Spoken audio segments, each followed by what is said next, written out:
Test 1 2. Test 1 2. Yeah, you should be. You're hot now. Sweet. Lane 3 might be the same way. Just hit lane 3 real quick. You're good. You're good. All right, Rob Leverance back in action here at the broadcast booth. Break time over. We have a pretty epic matchup right here on our camera, our viewing pleasure. We have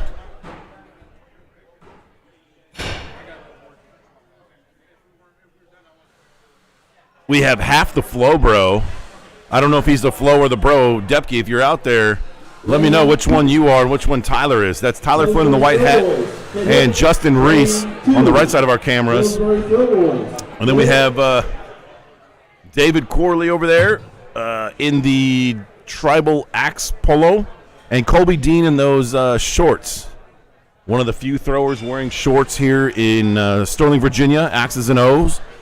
Fairly, I say crisp, but I'm from Houston where it's fairly warm. But it's a beautiful day outside. Not very many clouds, very sunny, and a nice cool temperature outside. Inside, it's absolutely perfect. Good temperature. It's fairly dry.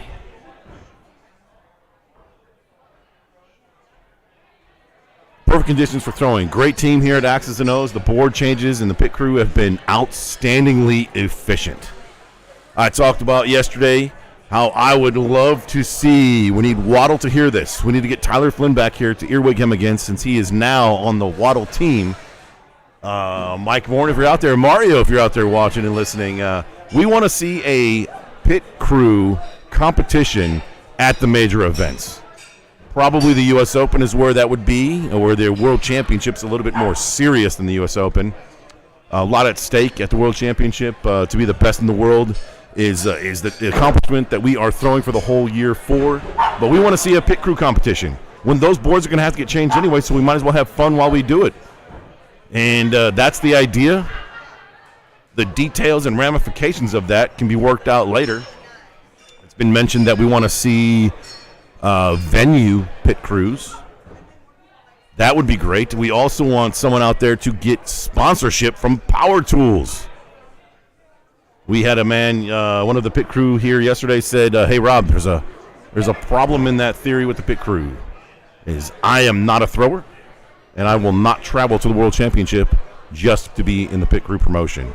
And to which I responded, we can make that happen if that's the case. If you're not going anyways, we can make that happen. We have organizations. We have fundraisers. I will chip in myself. Hopefully we can land some promos from some power tool companies, because what a great promo that would be for them.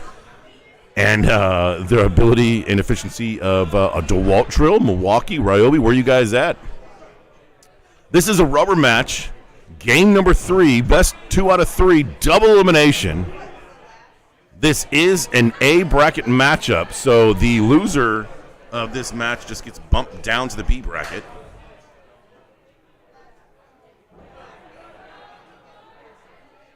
Mediocre at best.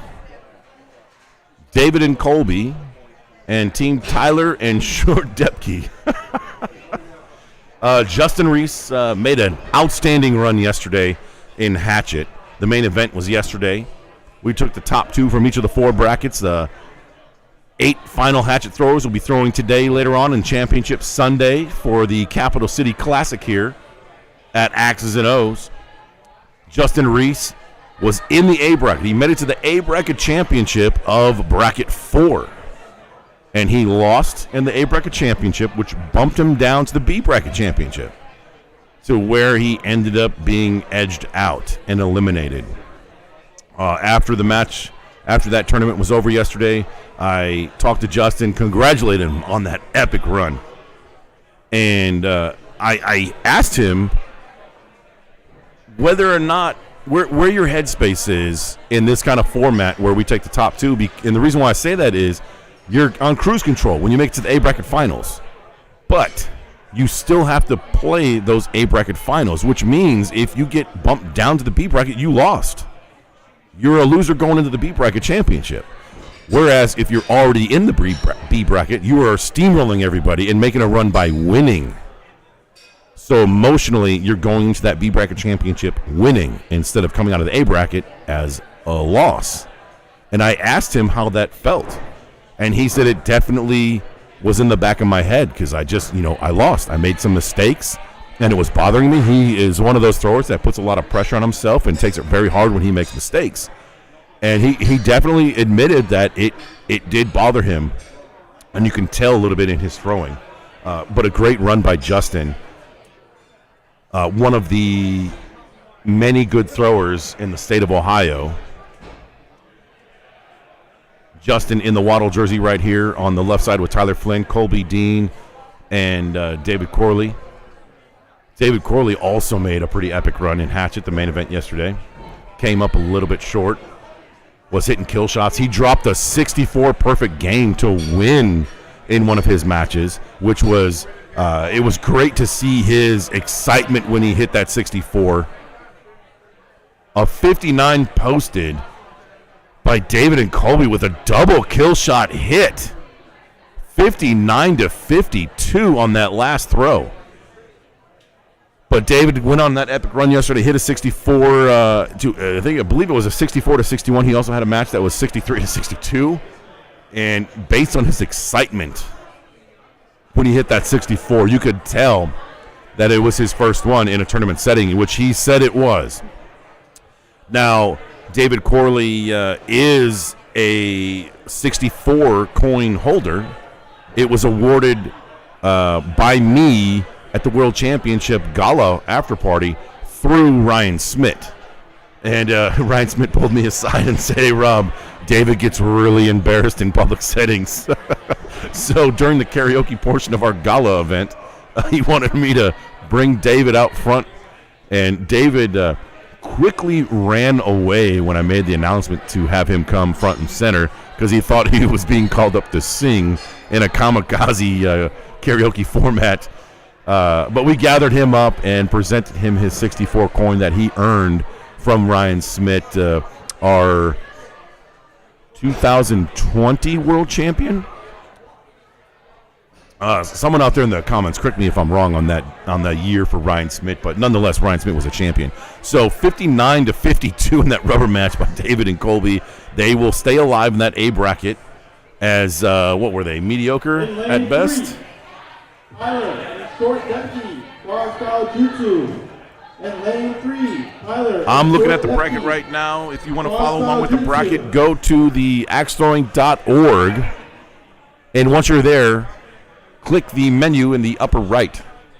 I am speaking from a smartphone perspective. Upper right, those bars, the drop-down menu, go to venues. Go to X's and O's in the search bar.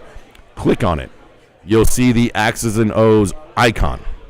Once you are there and see that icon, go back to those 3 bars, click on it, go to tournaments. And then in that menu option, you can scroll down just a little bit to recent tournaments because the description of the tournaments is a little bit long and you might not be able to see it completely. Scroll down to recent tournaments. There's only one link, one bracket for the duels portion of this tournament because we are playing it all the way through here on Championship Sunday, which will be followed by the Knife Championship, and then the Big Axe Champion, and then the main event Hatchet Championship to wrap up tournament weekend here at Capital City Classic. 2020, thank you, Nick Rich. Nicholas Rich, third place Nick, homeless Nick, if you will, his nicknames that he has earned. One of my Houston buddies, and congratulations on Hurling Hatchet Stafford. Nick and Garrett are the new owners. They've been open for 2 or 3 months now. I joined a league there, my first league in 2 years. Honored to be a part of that crew. Colby Dean, Michael Theodoro, also down there in Houston now. They are the owners of Hurling Hatchets Pasadena. Both those locations are just outside Houston city limits. And we welcome Theodoro and Colby Dean with open arms to spread that love in the axe throwing community. Nicholas Rich knows that Ryan Smith was 2020 for sure, because if you don't know or haven't seen the broadcast on ESPN2, Nick was the only person to hand the champion, Ryan Smith, a loss. Smacking those kill shots, taking down Ryan, and Ryan ended up coming back and winning. So looking at the bracket right now, we are definitely making some segue here. We are approaching the semifinals for the A bracket. We have your mom's favorite team at top in Steel Boys. I'm not sure who the throwers are for your mom's favorite team. I can only see the names, but I do know that the Steel Boys is Zach Crawford and Josh Russo, both decorative axe throwers and pillars of the community, forming the Team Melee Championship Series, as well as Valkyrian Steel founders. They've been duels partners for quite some time now. And then we have Mediocre at Best versus Axe Mafia. Again, not sure who those throwers are. If you're out there watching and you know, give me a shout out, let me know. Right back to the camera lanes, we have Team Tyler and Short Depke, which is half of Flow Bros. I don't know who Justin Reese's partners have been in the past, but they are on the left side of the screen. Justin wearing the Waddle jersey, and Tyler with the Flow Bros T-shirt, or is that a Murderers Row? I can't quite tell on camera. It might be a Murderers Row Team Melee jersey, T-shirt that is. And on the other side, we have Sebastian Arnold and Nick Wallace. Sebastian, as you might recognize his name, made the broadcast for Knives last year in the World Championship. He's been throwing for approximately 2 years for hatchets, knives for about a year. He also recently won the Pro League Series knife portion, which is an invitational that happened earlier this month, about 2 or 3 weeks ago, in the Dallas-Fort Worth area at Dringer.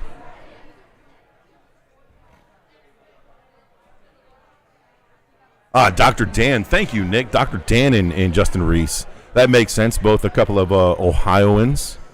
Ohioanites? Ohioans. Say that 10 times real fast. So game one, look at these throws. We have double sixes on throw 2 and 3 from Team Tyler and Short Depke. Very familiar throws with each other. One of the important things in these duels competition is to definitely have the same vibe with your partner. Your mom's favorite team. Timing is definitely important. Per the rules, those axes have to hit at relatively the same time in that wood. The judge taking a closer look at that kill shot, rules it a miss. Stepping over, take a closer look at the bull and 6 and 11 there, so a significant swing. Sebastian Arnold getting a closer look. He is a very tall axe thrower. He's got to be coming in at 6'4", 6'5". He calls a second opinion on that kill shot, as he was able to get a good look looking down at that axe. Our head judge here, Tabitha, coming in with the flashlight. Going to pull the card out to see if it has broken the ballpoint pen outline of that kill shot. So despite those kill shots being painted blue, if there is any blue outside of that ballpoint outline, that is not part of the kill shot. That ballpoint pen outline is what determines what is in and what is out, and it has to be on both sides of the axe in the wood to be ruled good. And those same rules and ballpoint pen mark apply for the bullseye as well. So 35-46 right now coming up. We have Justin and Tyler staying down, playing it fairly safe. Looks like they got an 11 there on that score with a 5 and a 6. And Sebastian and Nick go up, down, and a little bit of a hit up there, going for the bullseye, and ends up throwing a 4. But a hit kill shot right there is a good way to make up some points. Game number 1 results in a 10-point difference in favor of Justin and Tyler, Team Tyler and Short Depke. Game number 2 coming up.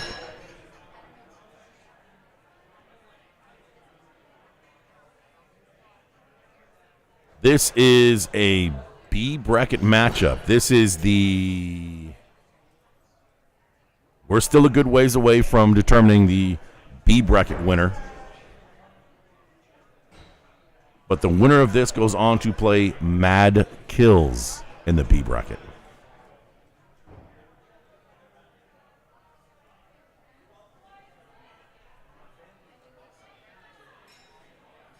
We do have on the other lane. Let's jump over real quick. We'll come back.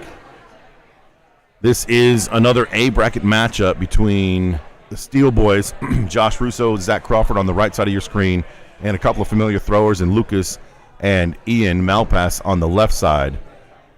Your mom's favorite team.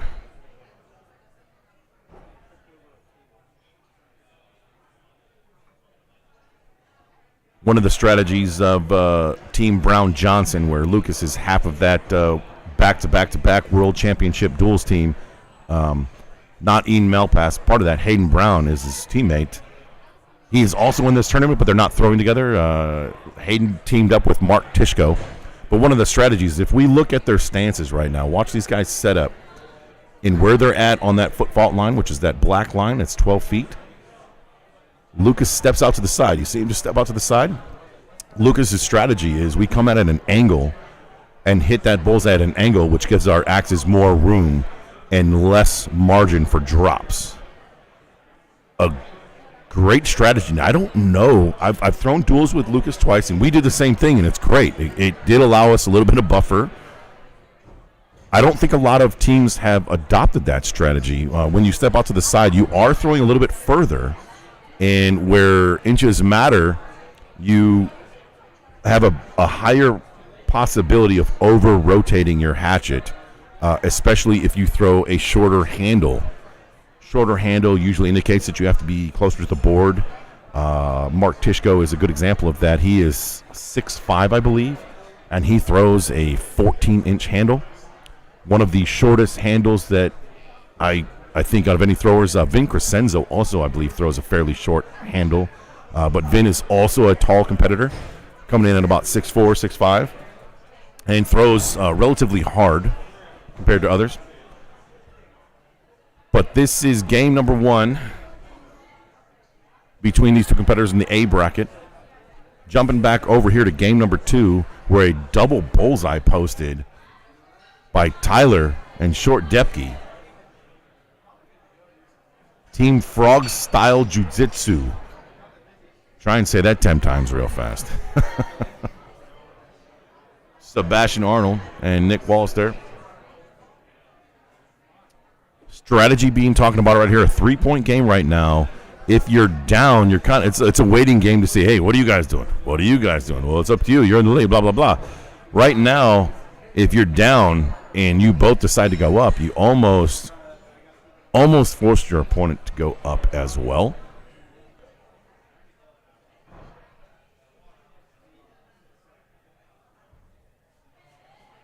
Final throw of game two. Looks like a double kill. 16 points on that fifth throw for them, and they played a little bit safe and hit the bowl and a kill.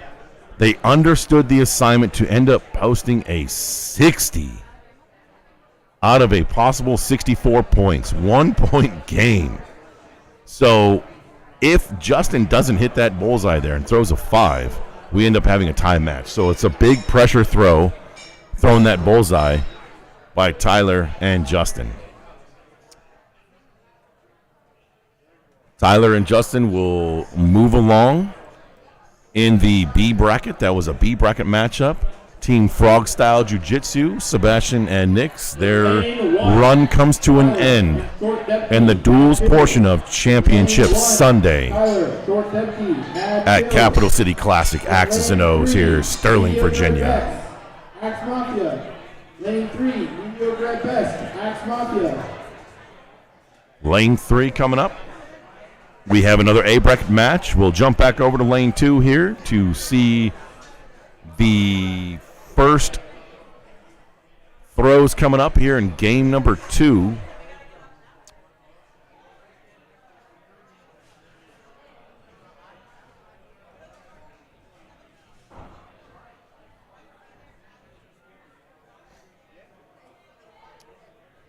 Bringing it in pretty tight from both these throwers. We talked about earlier where the strategy of having an anchor go for the bull and the other person throw just outside to play it safe for no drops. At this point in the tournament, especially with these 4 Axtors, that's not part of the strategy. Not unless it's later on in the match where it's a smart thing to do. At this point, the skill set that these opponents have right here is at a top level. So they are purposely going for that double bull every single time, and when they don't get it, it's just from a little bit of a hiccup right here.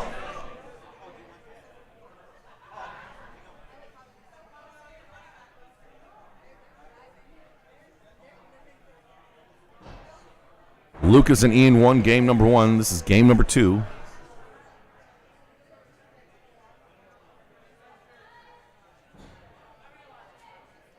And we are in the A bracket. This is the top of the A bracket.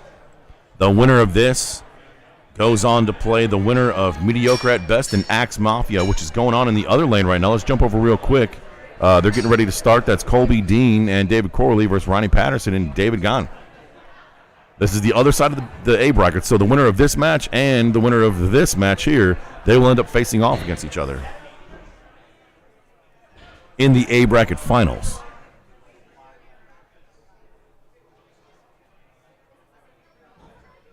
That won't be the A bracket finals. It won't be the Duels Championship Sunday finals, but they both winners will be representing the A bracket championship.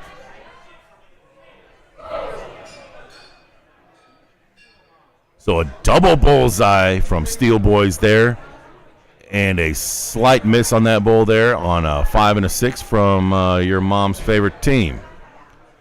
Now, we see that Crawford and Russo are waiting to throw.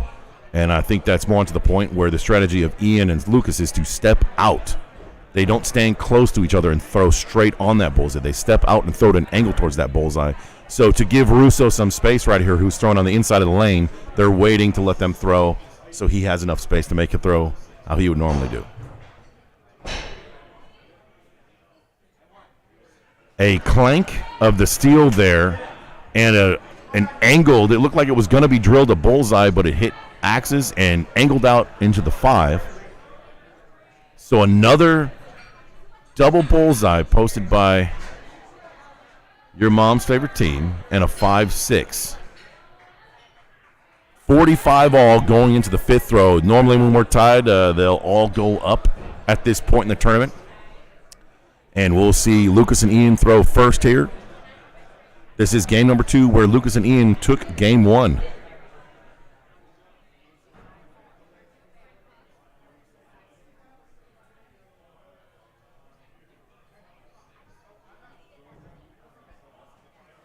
Looks like a double miss from Lucas and Ian. So all they have to do here is hit 1 if that is a double miss. Russo and Crawford answer with looks like a double hit. The scorecard being posted right now with a hit and a miss. And a hit and a miss. I stand corrected. Our angles from the live stream are a little bit hard to see sometimes. And the judge takes a closer look, and it is a hit-miss from both teams, which keeps it tied. So we're going to overtime here at 53-53. This is OTK 1.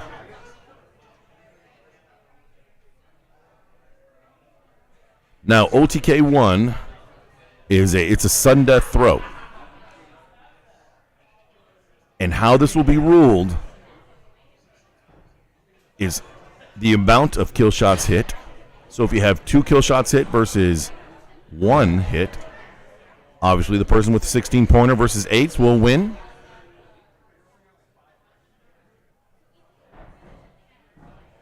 Do we have... Nope, that one dipped down. We have a dip down miss and a hit. And a miss hit. Scorecard doesn't show the OTKs.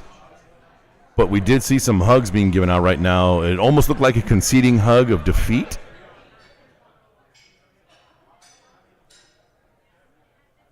And it looks like this match will be over. So Ian and Lucas stay alive in the duels portion, going to the A bracket finals. Now, we will be finishing all the way through this dual portion of Championship Sunday, so they will await the winner of this match right here on Game 1 fifth throw, 45-36 in favor of Axe Mafia, Ronnie and David, who decide to stay down, and they throw a bowl and a 5 for 11 points.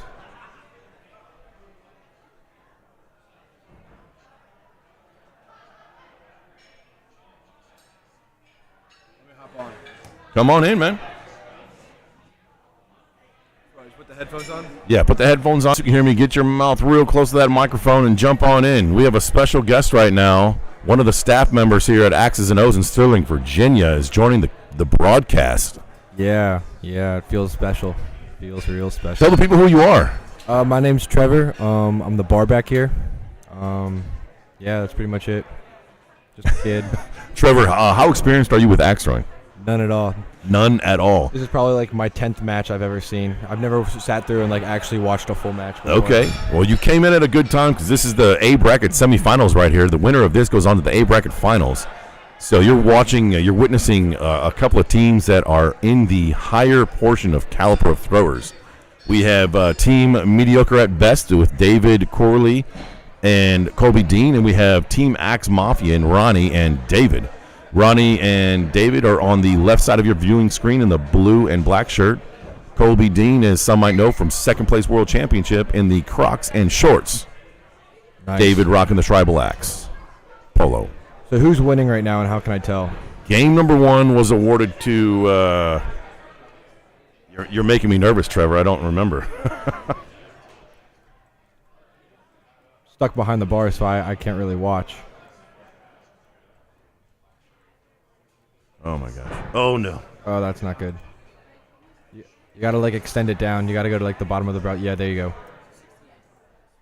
Technology nowadays, huh? So you're familiar with the scoring of axe throwing. That bullseye is worth 6 points. Oh yeah. And it is an inch and a half in diameter. And what we see right here is the first throw we had all 4 axes in the bullseye. Not an easy thing to do for anybody. And we just witnessed throw number 1 being a 12-12. So it's tie game right now Tie ball game. of the second match. This is game number 2, and each one of these games is 5 throws per team. So 10 throws total amongst the team. Oh, that looks really close there. That looks like another double bullseye. It might be. Have you ever thrown an axe? Oh yeah. Oh nope, they missed it. Still really impressive. A double bullseye from Colby and David, and just a little bit of a slight hiccup there, a 6 and a 5, so a 1-point game going into throw number 3 here. Now, yeah, I've picked up an axe and thrown an axe before. I'm not really good at it. These people are exponentially better than me. We have Mike on the comment section here saying that Colby copied him with the Crocs. Have you ever worn a pair of Crocs? Me? Yes. Yeah. Do you know they're making a comeback, right? They are. With the younger generation? So what are these things? What's funny about that is one of my sisters used to be a personal stylist at Nordstrom, and she said that a couple of years ago that Crocs were making a very large comeback, and Nordstroms were selling them like crazy. Yeah. Did you ever get the little beads you can put in the Croc holes? No, I actually never wore Crocs up until about a month ago. Really? So you're part of that new wave, huh? And I'm a hipster. I got Checks out. What yeah, color? What makes color? sense. What color? Black. I actually didn't even buy them for myself because when I saw the price of them, Oh yeah. I wasn't on point with that. Oh yeah. Like $40 a pair. So my girl ended up buying them for me. That's one way to do it. Christmas? I don't remember. Somewhere. I don't know. No, yeah, I haven't worn a pair of Crocs in a while. My brother has a pair of orange ones and a pair of blue ones, but purposely mismatches them. He's an idiot. Shout out Trenton. This is a good game so far. You're his younger brother. You're Colby's younger brother. Wow. Sam Carter, Colby, and Michael Diedro used to pick fun of me. Made fun of me. See, I never had that problem, Mike, because I'm the older brother. I got to do the making fun of, but now it's coming back to bite me in the butt. He's getting big. So, if one of them hits the bullseye or hits the kill shot here, and the other one misses, does it still count, or? It absolutely counts. So the individual axes are scored uniquely to that axe, and that kill shot is an all or nothing shot. So when you call it ahead of time, if you miss, it's marked as a goose egg, as a hot 0 if you miss.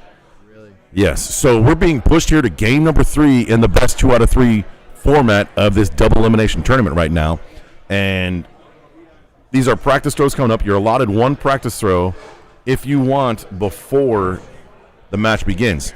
That is practice throw number 1. This is the bottom side of the A bracket semis. The winner of this rubber match here will go on to face off against your mom's favorite team, which apparently is Lucas Johnson and Ian Malpass. The loser of this match just gets bumped down to the B bracket. They're staying alive, but with 1 loss. Oh, is it double elimination? Elimination. You have to lose. Oh, no! Ooh, damn. That axe was in the wood and kind of got bumped out and hung and then fell. Oh, they just hit double 6s. So at this point in the tournament, drops are pretty hard. But if you're going to have a drop, throw 1 or 2 is definitely the time to do it. Unfortunately, though, the other axe for Team Mediocre at best was a 4. So a large deficit right now on throw number 1, scoring 12-4 in this 3rd game rubber match of the A bracket semifinals. Okay. Looks like they're back on track, but that's going to be hard to come back from. At this point, if you are Team Axe Mafia, Ronnie and David there in the blue and black shirt, you're pretty much in the driver's seat. All you have to do is land 5s at this point. And you can give back 1 point each throw if they happen to throw a bowl 5. 7-point game going into throw number 3 here. It looks like a 4 and a 5. Here's a chance to get some points back. And they missed the bullseye? Off by hair. Our judge getting in there close, taking a look. These games are scored a little bit slower because these axes are hitting the boards at the same time and coming into a tight grouping. But a 4-5 and a 5-5 posted to cut the lead to 6 going into throw number 4. The match is definitely not over right now. I think I saw David call up for a kill shot here, and Ronnie and oh no, there's the drop. The one thing that they couldn't do. Looks like the other one hit a bullseye, though. So an opportunity here to make up that difference in points right now by Colby and David. They choose to stay up and down, and it looks like he might have clipped that kill.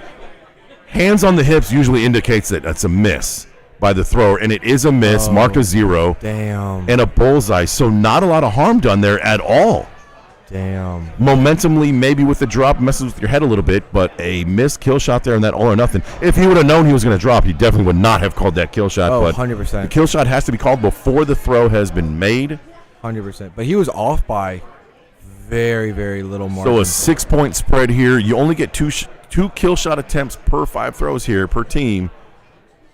Colby goes up, and they stay down, and they have a hit and a hit on the bull and the kill. It does look like a kill. To make up some points, but a little too late there for a 2-point loss for Team Mediocre at best in the 3rd round. So Axe Mafia stays alive and moves on to the A bracket finals. So Mediocre at best goes down to the B bracket now. That's their first loss? That is loss number 1 for them. So their tournament life is not over yet.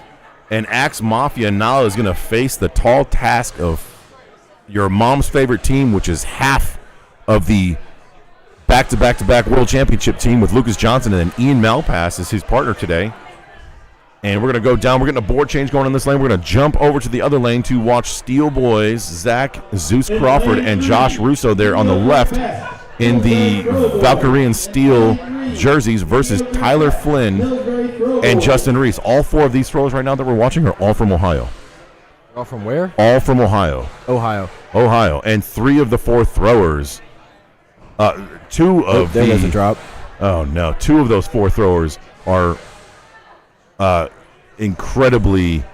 Well, Zach is a world champion, Big Axe thrower. Okay. Josh Russo got 2nd place in the Big Axe World Championship one year. And Tyler Flynn was in the World Championship Big Axe Finals this year. So which one's Zach?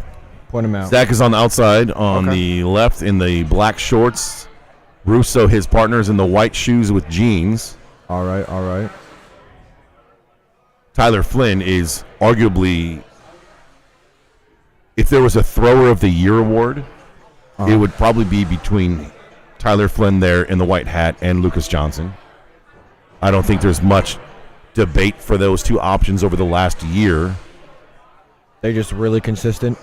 Extremely. Wow. And both Lucas and Tyler are in the finals for hatchet, knives, and Big Axe. All 3 disciplines. Damn. Yeah. That's how good those guys are. So now if they make it to the finals on this one, they would go for For all of them, yeah. Damn. Wow. That's impressive. Unfortunately, the bar looks a little bit crowded now, so I'm going to have to step off. But I will be back. This is not the end of me. Tyler, thanks for guys. joining. Trevor, excuse me. My bad, Trevor. I was looking at the bracket where I was looking at Tyler Flynn's name, and Trevor was signing off, and I accidentally said Tyler instead of Trevor. So this is game number 2 here.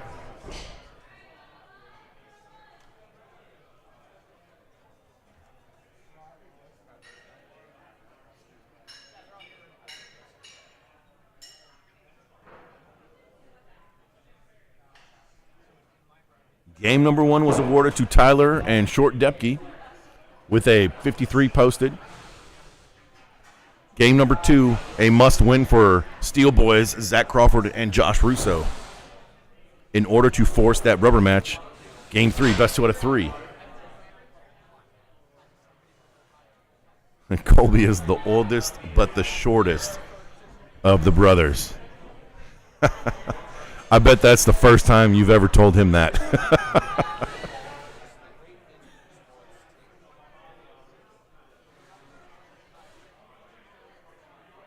Tim Haggard just walked in front of the broadcast booth right now. He's made it to the finals in Hatchet. We'll be watching him throw later on.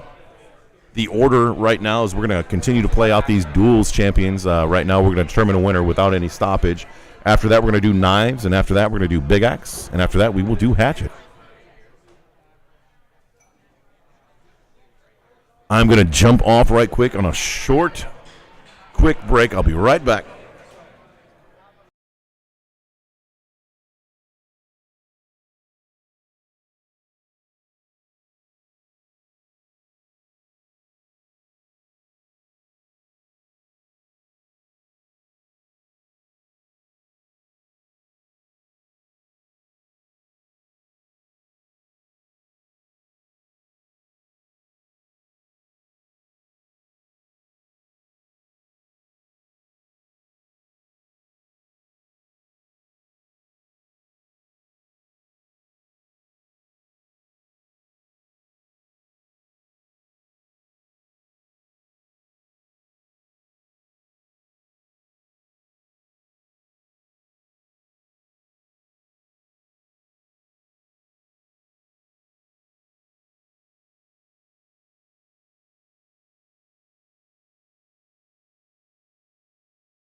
I'm back from that short break.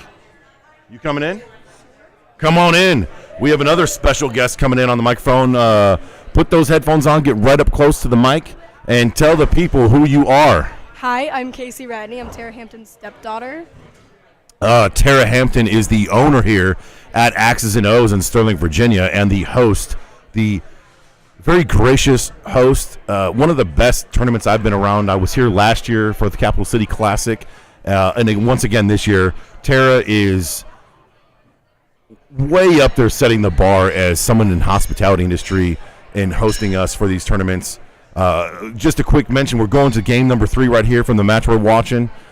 She has been wonderful here at X's and O's. The staff is definitely an ode to what kind of a ship she runs here. It's a well-oiled machine. The pit crew, the bartenders, and everyone is very attentive and efficient. And thank you for that, by the way. Every time I see people go up to the bar, they are helped out immediately. Not a lot of wait time there. The boards and the pit crew change these boards about as fast as I've ever seen. So thank you to the team here. Have you been able to watch any of this tournament? A little bit. A little bit. Free time, yeah. Over by the bar, we do have a giant projection of the stream on the wall right now. So throughout the entire venue, you can watch. It's a 120-inch projection. It's a great picture, high definition. So even if you're on one of the 5 or 6 very oversized couches resting your feet, you can sit there and relax and watch the tournament as it's going on. And if you have headphones, you can tune in and listen to us talk. So right now, who do you got in this match? We're in the rubber match. This is the last match in this last game in this match. We have Josh and Zach, and then we have Tyler and Justin. Cool. Who's your pick? I'm going to say Zach. My brother's name is Zach, so I'm just going to go with that. Solid pick. Yeah. Do you know who any of these throwers are? No. They're pretty decorated throwers. All of them have made many good accomplishments here. All 4 of these throwers, Ohio throwers. Oh, nice. From, I believe, the same venue. So no surprise that they're all at this level. You want to definitely practice and throw with people that are better than you and high caliber to keep that competition strong. They're pretty insane throwers. We just saw right there the judge come up with a mallet and tap in that bullseye. That usually happens when the bullseye gets a little bit froggy and the fibers get a little bit separated. The throwers are not allowed to touch the boards, but the judge can be beckoned to go in and fix that. Tyler just put his hands on his face because I believe he just threw a 4. Wow, we saw it here in the live feed. Tyler never throws 4s, so we saw him here in the live feed. He's human. Have you thrown axes, Cassie? I have. Okay, how'd you like it? I'm okay. I'm better at knives. You're better at knives. Wow, that's impressive. Yeah. Knives is definitely the harder discipline to be good at. Mm-hmm. Yeah, I've just never been really good at axes. Okay, but knives are my thing. So Justin and Tyler choose to go up down here. A bullseye was hit, but based on Justin's body language, it looks like they might have missed that kill shot.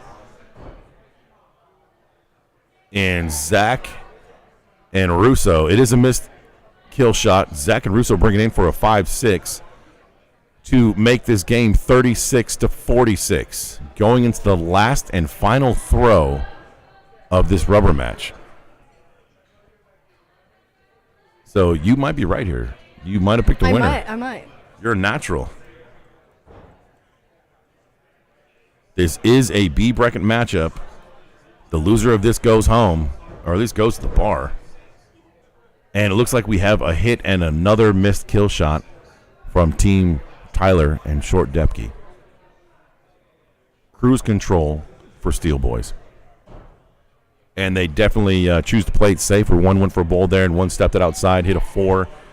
And they end up taking the win and moving on in the B bracket, eliminating Tyler Flynn. So Tyler will not be in all 4 disciplines at this point, but we will see him in the next 3 knives, hatchet, and big axe coming up after this. Are you sticking around for the championship? I'm going to go back to the... Well, yeah, but I'll be at the bar. But you're going to be in the venue, so you'll hear the cheering and everything. Yeah, I definitely will. That's what I'm talking about. Let's jump over here to lane number 3.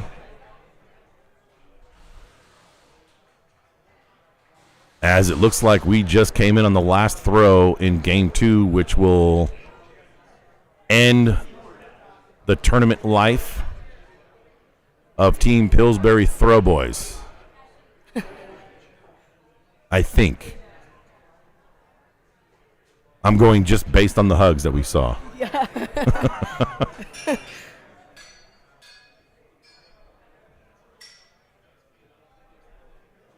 And it does look like that match is over. So Team Mediocre at Best, David Corley and Colby Dean will end up advancing in the B bracket. They are now in the B bracket semifinals, facing off against the Steel Boys, who we just saw in Josh Russo and Zach Crawford. The winner of that match will be in the B bracket finals against the loser of Axe Mafia and your mom's favorite team. That's an amazing one. And lane 3, Steel Boys, mediocre at best. And lane 3, So if you Steel threw Boys, duels, what would your duels mediocre team at best. name be? I don't know. I play trivia here every Wednesday, and so our team name is Dumb and Dumber, so maybe that. Trivia every Wednesday here at Axes and O's. That's pretty awesome. Pretty awesome, yeah. You guys have any ringers for trivia? No. No, I have a friend back in Houston. He is a encyclopedia of just knowledge. One of his fun facts about him is if you name a movie, he can tell you the year and month that it was released. That's crazy. Like that. Well, we do have a player on our team. His name is Harold. He's a professor, and he also works at Navy Federal. And we had a question about Africa, and he drew the continent out, and he pointed out exactly where the question was about. Wow. Yeah. So it was pick out a country in Africa. I And think so. Something wow, like that. that's impressive. Yeah, it was crazy. Wow. So we're inspecting the boards right now before this match takes place. The boards end up getting changed, and the bullseyes end up getting blown out a little bit earlier and quicker than they would in a normal hatchet match for obvious reasons. You have 2 axes being thrown at the same board at the same time rather than just one in hatchet.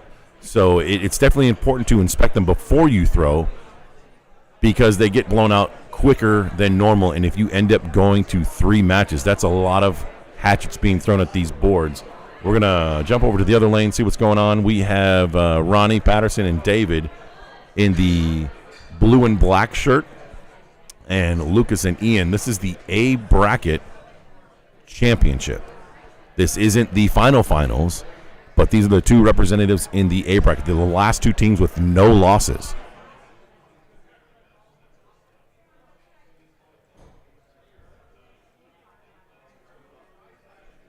Do you know which one Lucas Johnson is? No. Yeah, that's him with his hand right there on the inside. Oh, cool.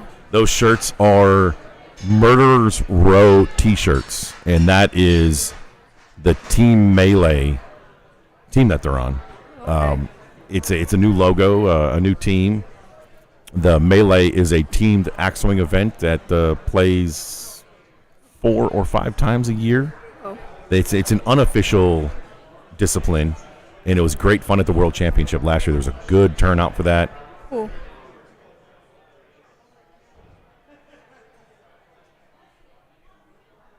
Axe number 2 underway. Little bit of a hiccup. I'm thinking right now, Cassie, that Ronnie and David in the blue and black shirt are feeling a little bit of a pressure situation right here Yeah. based on who Lucas is and who Ian is. Who are they? They're Lucas is one of 2 throwers that come to mind immediately that would be like a thrower of a year. Oh, wow. Yeah, Okay. he's a very good thrower. Ian is excellent as well. He has been both those throwers that just threw right there have been on ESPN2 throwing. Okay. So those guys' palms are definitely sweating. I would think if it was me in this situation, I would be terribly nervous, I would be. knowing that you have to throw darn near perfect in order to have a chance to beat Yeah. them.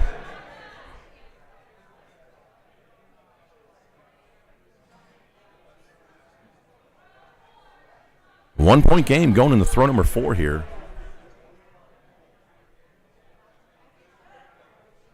If you're unfamiliar with why they are waiting for them to throw, one of the things you'll see is how far apart Ian and Lucas are standing. They decide to stand out and throw back in at an angle towards the bullseye, giving their axes a little bit more room. Oh, and you'll interesting. see right now how close they are. Yeah. They throw more straight on. Oh, wow. Okay, cool. So Lucas on the inside would be way over into that lane to into David's area. So they're just being friendly with each other and allowing them to be able to throw their proper throw. Okay.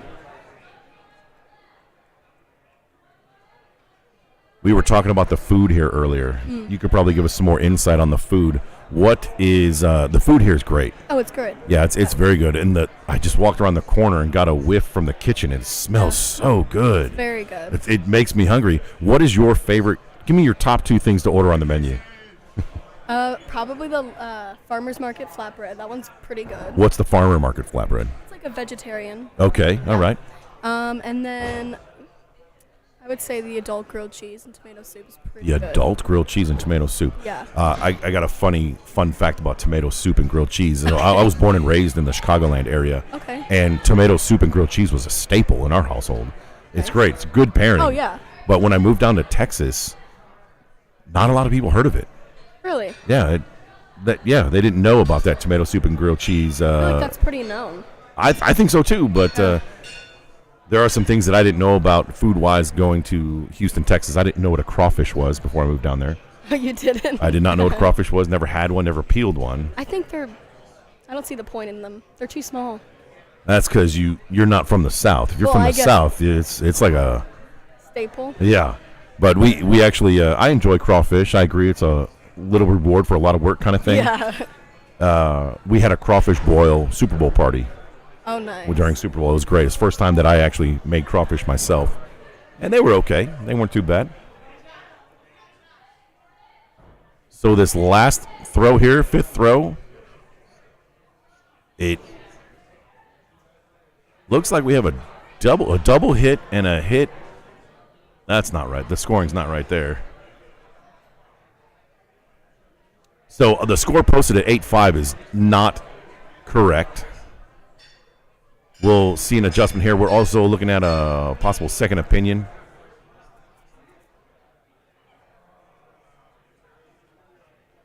Or was this sudden death? Did we miss a throw? This might be sudden death. That's why. So it is That correct. might That be. was the 5th row score, and this is sudden death. They tied 56-56. I missed the throw in there somewhere. We have Jesse Hummel, everybody, stepping out right here by the broadcast booth. He has been the hero behind the lens for everybody.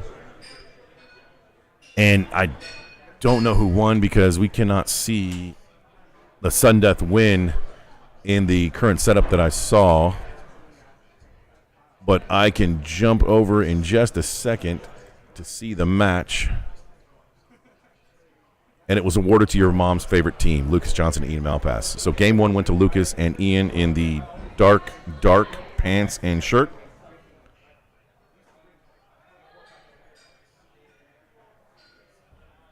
We're going to get going on throw number 1 here on game 2. Over here, we have a B bracket matchup between Colby Dean and David Corley. This is the B bracket semis. The winner of this will go to the B bracket championship to play the loser of the other match that we're going to go back to.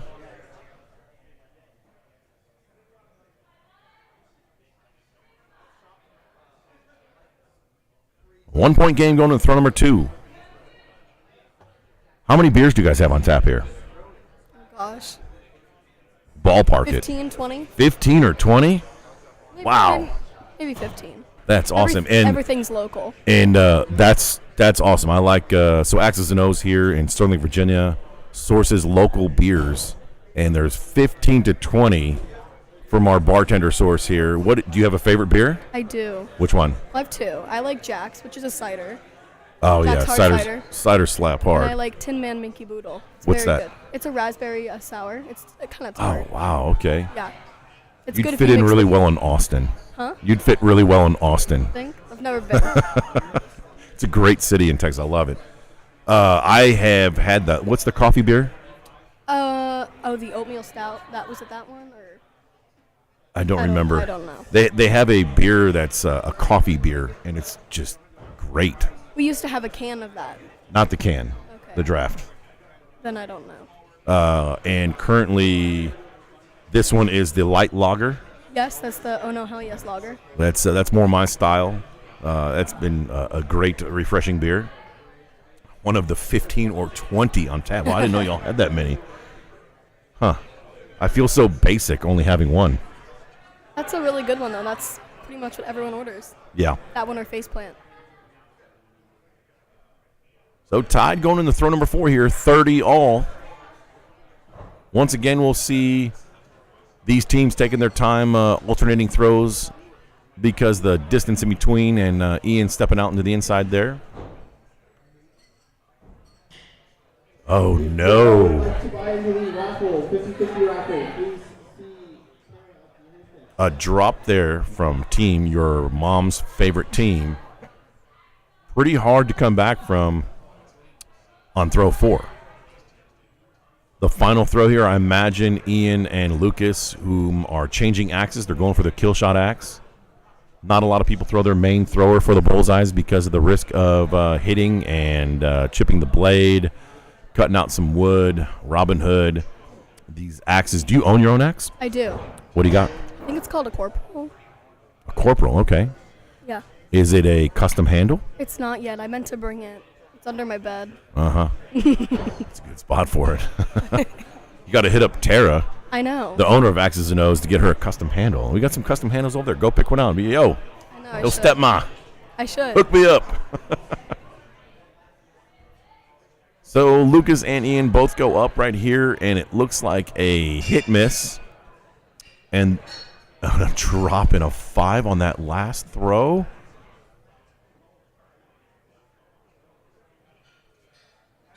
Forcing a game number 3. So just as a recap, this is an A bracket finals, not the finals, but both these teams have no losses, which means the team that does lose, what happens? They go home or they go to a bar. A bracket, no losses, double elimination. They just get bumped down to the B bracket. Oh. So they're still alive. There's hope if you lose this in particular match. However, this match that we're going right here into game number 2 is a B bracket match, which does mean if they lose, They go to the bar. they go to the bar bracket. Cool. We have a 2-point. We're going to stay on this game real quick for the last throw right here. That looks like the conceding hug that we sometimes see with 2 hit kill shots and then only 1 hit kill shot from Team Steel Boys. So Team Mediocre at Best wins by 6 points on that last throw of game number 2. It does look like this is over. So this match is completely over, and Mediocre at Best will advance to the B bracket finals, awaiting the loser of the A bracket finals right now. Jumping back over. This is the rubber match, and right now we see... So when those axes do collide, you sometimes can get burrs on the blade edge. And although, according to science, it's probably not going to make that much of a difference physically with the axe landing on the board. However, mentally, it just messes with your head. You need to get it perfect. So we saw... I don't know who that was. I can't remember. I think that was Ronnie busted out a file and got rid of that burr before throw number 1 here in this rubber match. If you're joining us just now, this is the 3rd game of the A bracket finals. Loser gets bumped down to the B bracket to face off against Colby Dean and David Corley. Double bullseye posted on throw number 1 from Lucas and Ian. Good start with a 2-point favor going into throw number 2.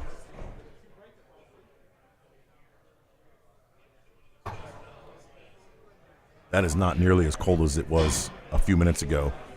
I didn't realize I was sitting on it so long. Yeah, Anthony doesn't like the big ones because they get too warm. Yeah, that's kind of how I am. I don't have the pace that I used to.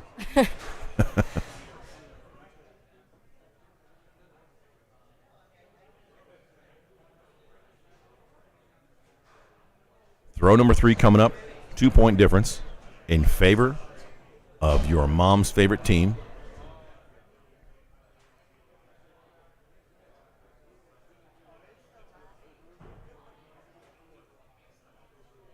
we might see a double bullseye from both. I think it was, yeah. Wow. Double that's crazy. bullseyes.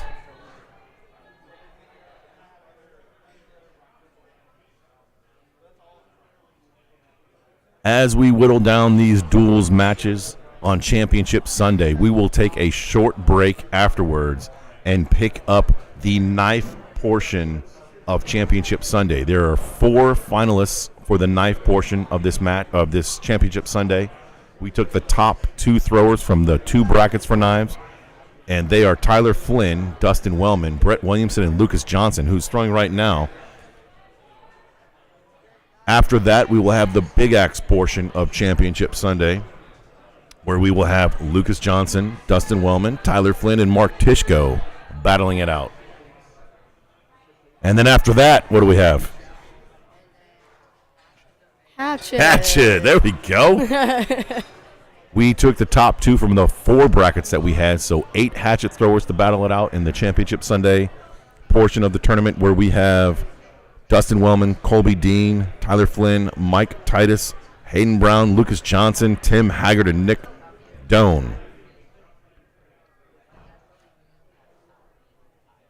Throw number 5 coming up right here. We have a hit and a hit bullseye kill shot with a fist bump by Ian and Lucas, and a double kill shot attempt with 2 misses.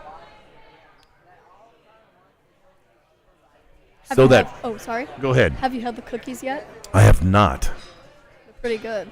Okay, I'll definitely have to try one. Lucas and Ian just posted a 61 out of Apostle, 64 points to best Ronnie and David, who are bumped down now to the B bracket champion. They will be playing Axe Mafia to determine who goes back to play Lucas Johnson and Ian Malpass. What kind of cookies do we have? They're called Ooey Gooey Butter Cookies. They're vanilla. They're from St. Louis. Ooey Gooey Butter Cookies. Yeah. There's no chocolate in them? No. Okay. But it's good. How do we get one of those? Through me. You're my cookie guy. Yeah. You're my cookie hookup. Yeah. In lane 2. So this is a St. Louis cookie? Is that like a thing that's known in St. Louis? Well, usually it's a cake, but they made it into cookies. Okay. Yeah. I like it. That's a good evolution there. It's very popular here. Does it work well with ice cream? It would work with anything, I think. Okay. All right. I'm a big fan of coffee and cookies. Interesting.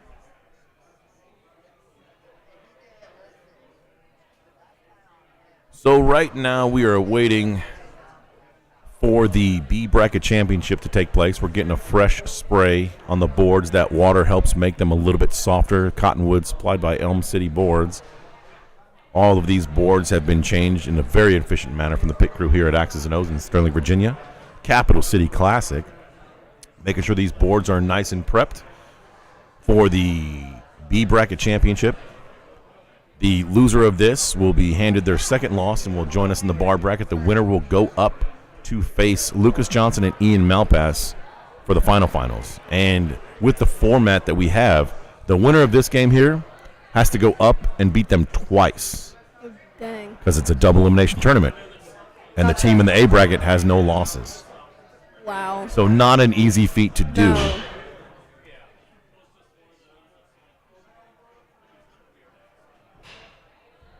These are practice throws.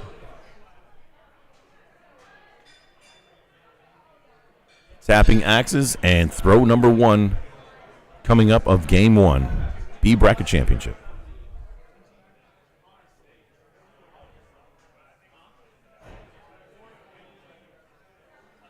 Shelly here in the comments says what were those cookies called? The Ooey Gooey Butter Cookies? Ooey Gooey Butter Cookies. She says in the South they are called cheese bars. Oh, interesting. In the South, what South are you referring to? I live in the South. I'm in Texas, Houston, Texas, and I don't recall hearing about cheese bars or Ooey Gooey Butter Cookies. I feel like they'd be very memorable Yeah, if I ever had one. Tie ball game going in number 2 here.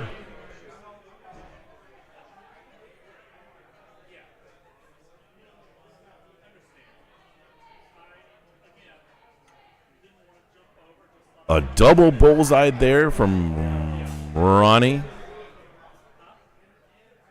and David gone. North Carolina South. Okay. Okay. Is the D.C. area known for any foods like pizza in New York or Chicago, or hot dogs in Chicago, No. barbecue in Texas, Kansas, North Carolina? I wish. No, nothing that stands out. Just our history. Yeah, That's pretty man, much it. I had the pleasure of visiting Washington, D.C., which, in my opinion, should be a city that every American visits at some point. The structures, the buildings, the architecture gorgeous. I was very impressed because our country, compared to other countries, is a fairly young country. Yeah. And if you were to ever travel to Europe, I had the pleasure of traveling to Istanbul, Turkey, Oh wow. years back, and I got to see some of the buildings there, which are hundreds of years old, and just they're breathtaking.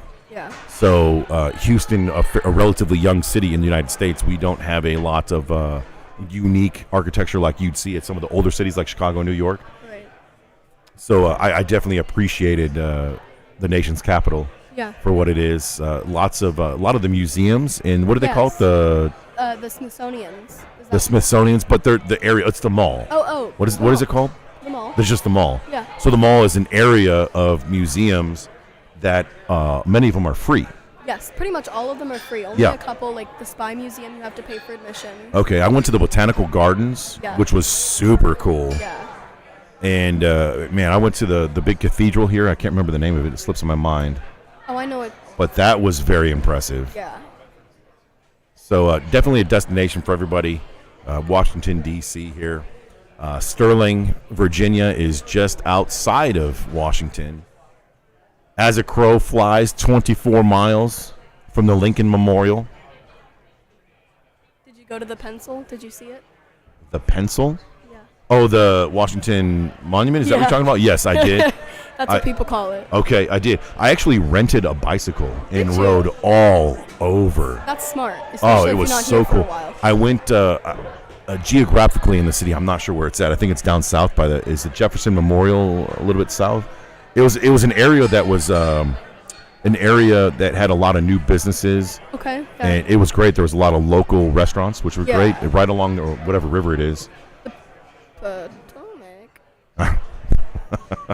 I'm awful. I'm from here and I don't know. But they also have segways you can ride. Oh man, that would have been cool.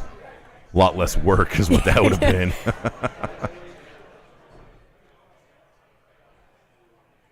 So throws number 1 happening of game number 2. Cassie, who won game 1? I don't It's know. a really good question. Too busy talking about sightseeing, and we're gonna quickly look. 52 to 60. Colby Dean and David Crowley won game 1. So a must win by Ronnie and David in the black and blue shirts, throwing second here. This is Colby and David Corley. Do you know who Colby Dean is? No. Colby Dean took second place at the World Championship this year, Oh, jeez. which is a great accomplishment. He got bested by Dylan Teets in the championship, but one of the things that Colby is known for now after the championship was him and Lucas Johnson Yeah. played in the semifinals, and they went 10 kill shots in overtime. Oh my god. 10 hit kill shots in That's overtime, insane. and Colby hit an 11th to win. Wow. So, yeah, that happened on ESPN2 at the World Championship in Appleton, Wisconsin, late last year in December. So even though we got second place, I think he's more known for those For the 11 kill kill shots. shots Yeah, for and sure. beating one of the best throwers of the year in Lucas. But pretty incredible.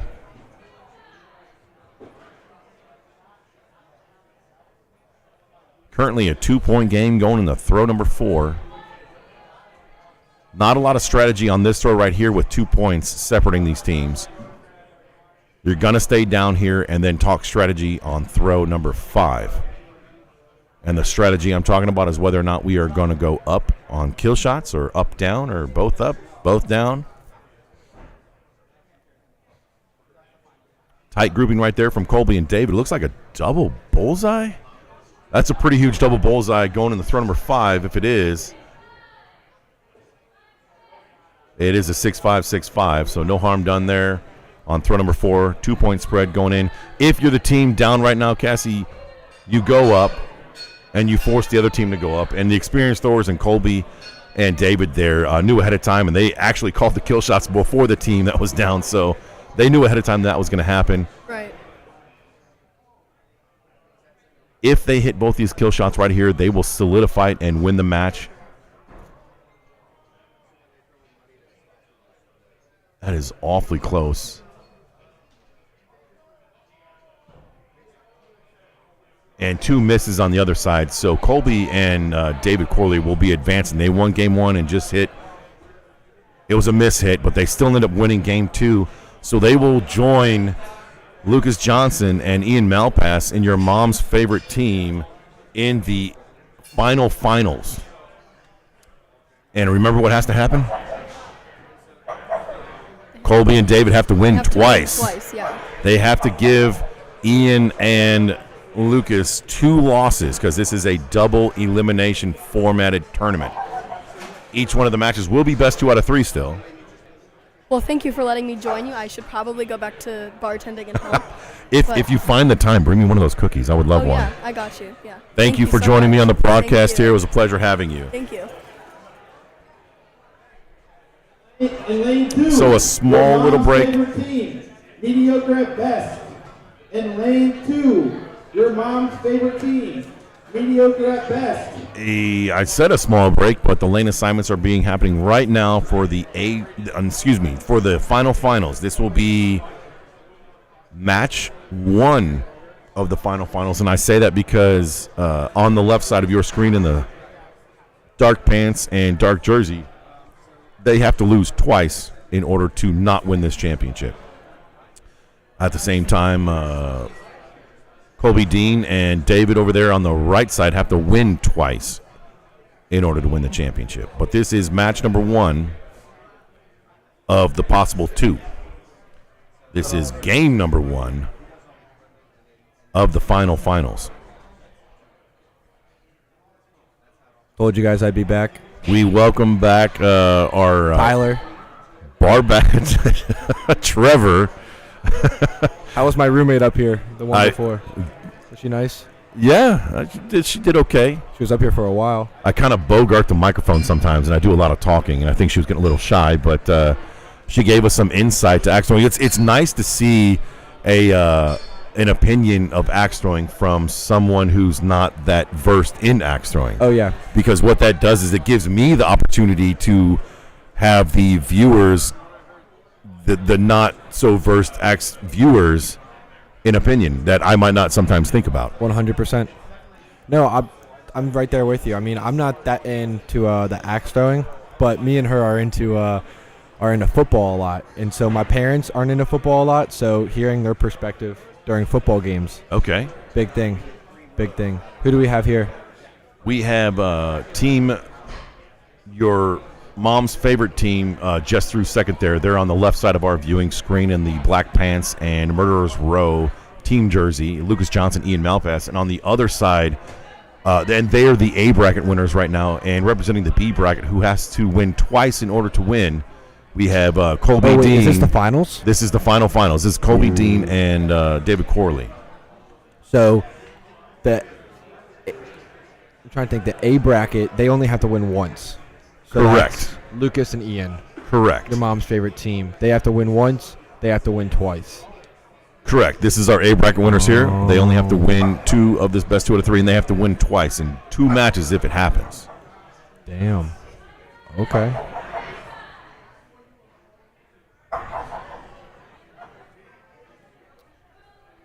So this is game 1 of match number 1. Okay. Mom's favorite team up by 2. 2-point spread going in the throw number 3. You know what they ought to do? Open up like the Vegas lines on this, so I can like live bet. Because right now I'm hammering Team Mediocre to come back. Yeah, you're taking the underdog right now. I'm taking the underdog. I Dude. like It's probably like plus 550 odds right now, plus 600. it. We have I'll take that. In the comments, we have, and watching on the stream, we have Colby Dean's mom watching right now. Oh, that's nice. Proud moment for him and for her. Yeah. Thank you for joining the stream, Shelly. Shout out, Shelly. Double bullseyes on throw number 3 from both teams. Unbelievable. That bullseye is 1.5 inches in diameter, and throwing 2 axes at the same time, landing in the wood at the same time in a small space is not easy. They are making it look very easy, but I can guarantee you it is not. I'm just trying to think of what other chemistry these people have together. Eric in the comments says he'll take plus 550. Yeah, no, I'm telling you. Live bet it. I would absolutely take plus 550 as well, Eric. I'm with you. So 4-point spread going into the final throw here, the 5th throw of game number 1. I imagine we're going to see an up-down. What is an up-down? One player goes for a bullseye and one goes for the kill shot. I saw Lucas grab his other axe, which is his kill shot axe. Ian normally switches axes as well for a kill shot, and I didn't see that happen. But they're letting David and Colby throw first, and they are down, and they imagine they're both going up here for kill shots. A must hit from both of them. And it looks like we have 2 misses. So driver's seat right now for Lucas and Ian. And they both decide to go up as well. Damn. And Ian hits his kill, and Lucas looks like he might have just squeaked it. Oh, that might have been a miss.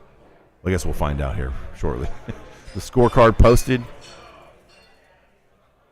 2 hits from Lucas and Ian. Wow. What was their score? Did you catch that before you switched it? Wow. No, I didn't catch that. Try and that was up there, though. It happened too fast. I blinked and missed it. This is a practice throw, so we're going to jump back and look. It was a 62-52. So a perfect score is 64. Oh, That's damn. That is impressive. Wow. Very difficult to do when you're throwing 2 axes on the wood at the same time, which means they hit both their kill shots, which means they. Does this determine who throws first? Who throws first? No. There really isn't a rule that says who has to throw first right now in duels. The reason why they're waiting right now is more space. Yes, it's a strategy. You notice how far apart their feet are. They like to step out and throw into the bullseye, giving the axis more area to move and work with. They are closer together and throw more straight onto the bullseye. Okay, so who's throwing at the target on the right of our screen? This is Lucas and Ian's axes on the right, and on the left was David and Colby's. So double bullseye posted from Team Mediocre at Best. Colby and David taking an early lead by 1 point. Not much to worry about on throw 1. Just looking at David Corley, he's the man right here. He's rocking the Tribal Axe in Virginia Beach shirt. He looks amped up. Oh, yeah. Like, he looks like he's having a great time, amped up. I bet you if you were to take his heart rate right now, it'd be elevated. Bum, bum, bum, bum, bum, bum, bum. Ooh, that looks good. See, that's just crazy to me. That's just crazy. As somebody that doesn't, like, really throw. Yeah. Like, I mean, even for the people that do throw, that's double ridiculous. 6s again from David and Colby. It is very important in the rules for your axes to land at roughly the same time. But if you want to lower the chances of you dropping, it's important for your axes to hit at the same time as well. Oh, really? So this is match 2. Who took the first one? Game Your mom's 1. favorite team? Game 1 went to Lucas and Ian, and drop. Killer drop right there. So right now, waiting and throwing second, you saw that drop happen. You don't want to let up with the gas anymore. You want to keep it tight, but also play it safe. Yep. They didn't play it safe at all. They went for the bullseye there. They're going to put the nail in the coffin here in game number 2. Yeah. Up by 8 points with 2 throws remaining. It's possible. It's possible. If you're Colby and David here, you're pretty much in the driver's seat. I see Lucas switch axes. He's going to his kill shot axe. He's going to try and throw the other team off right here by smacking a kill shot and getting 2 points instead of waiting for throw number 5. Makes sense.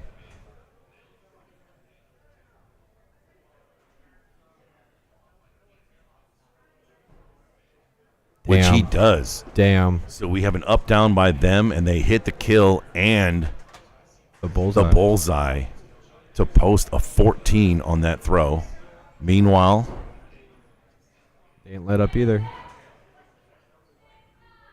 so a 6-5, 11. So they gained 3 points on him here. Huh? So, wait, each player can shoot for the kill shot. Yes. Okay. 2 kill shots are available Okay. per 5. You can call them anytime you want. Most people tend to wait till the 5th throw. Yeah. That makes sense. So you could call them like opening the game. Yes, but it is an all or nothing shot, which means if you miss, you get no points. Nothing. Not even a 1. Correct. Wow. Wow. So that would be a definite risky.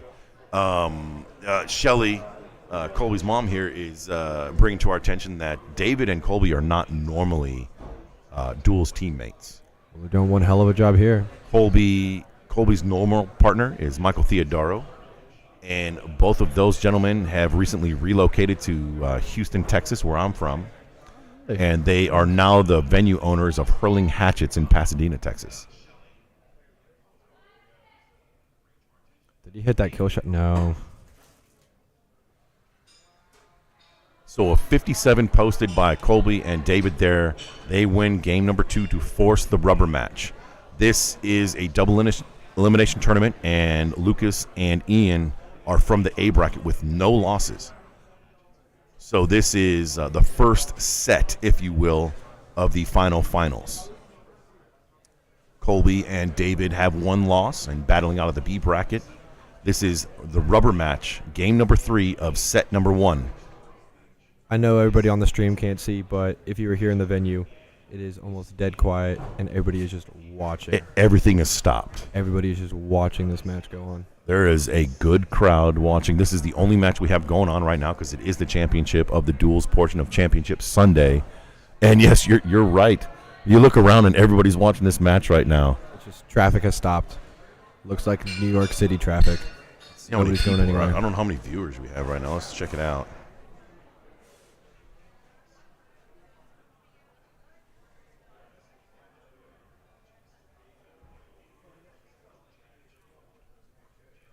So this is game number 3, axe number 1 coming up. So if Team Mediocre at best steals this last match, we go to a whole nother. We go to a second set Second of best game. 2 out of 3, Wow. and both teams will have 1 loss. This is high stakes. And that will be The deciding the game. finals. Ooh, go down to the wire. Yeah. I like that.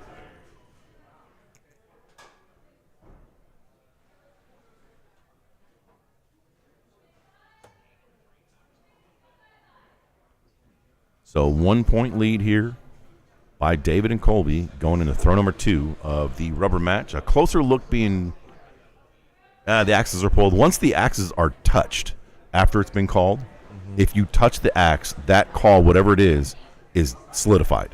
And that throw is over. So you cannot call a second opinion once you touch your axe. Oh, so it's really? important to get up there, take a close look, and if you want a second opinion, just notify the judge right away and step back. I did not know that. Yeah. I thought it was like final say, like the judge just rules it. Final say. Per the rule set that we have right now, you can call second opinion if you see something a little bit different or A different angle. you just want a second look at it. That's crazy. That's That is absolutely nuts. that's amazing. Especially, so that's David and Colby, right? That was Lucas Oh. and Ian there. Okay, that's crazy. Yeah.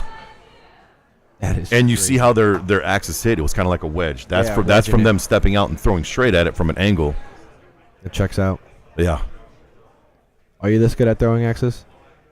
Be honest. Not many people are. Uh, I mentioned earlier that Colby is second place in the world right now. Lucas second place. Lucas is arguably the thrower of the year last year. I think. Oh my gosh. If there's anybody out there watching who can think of anyone else that needs to be added to that list of what would be thrower of the year outside of Lucas and Tyler Flynn for last year only, I'd love to hear it. Their accolades and their accomplishments from last year, I think, is what separates them.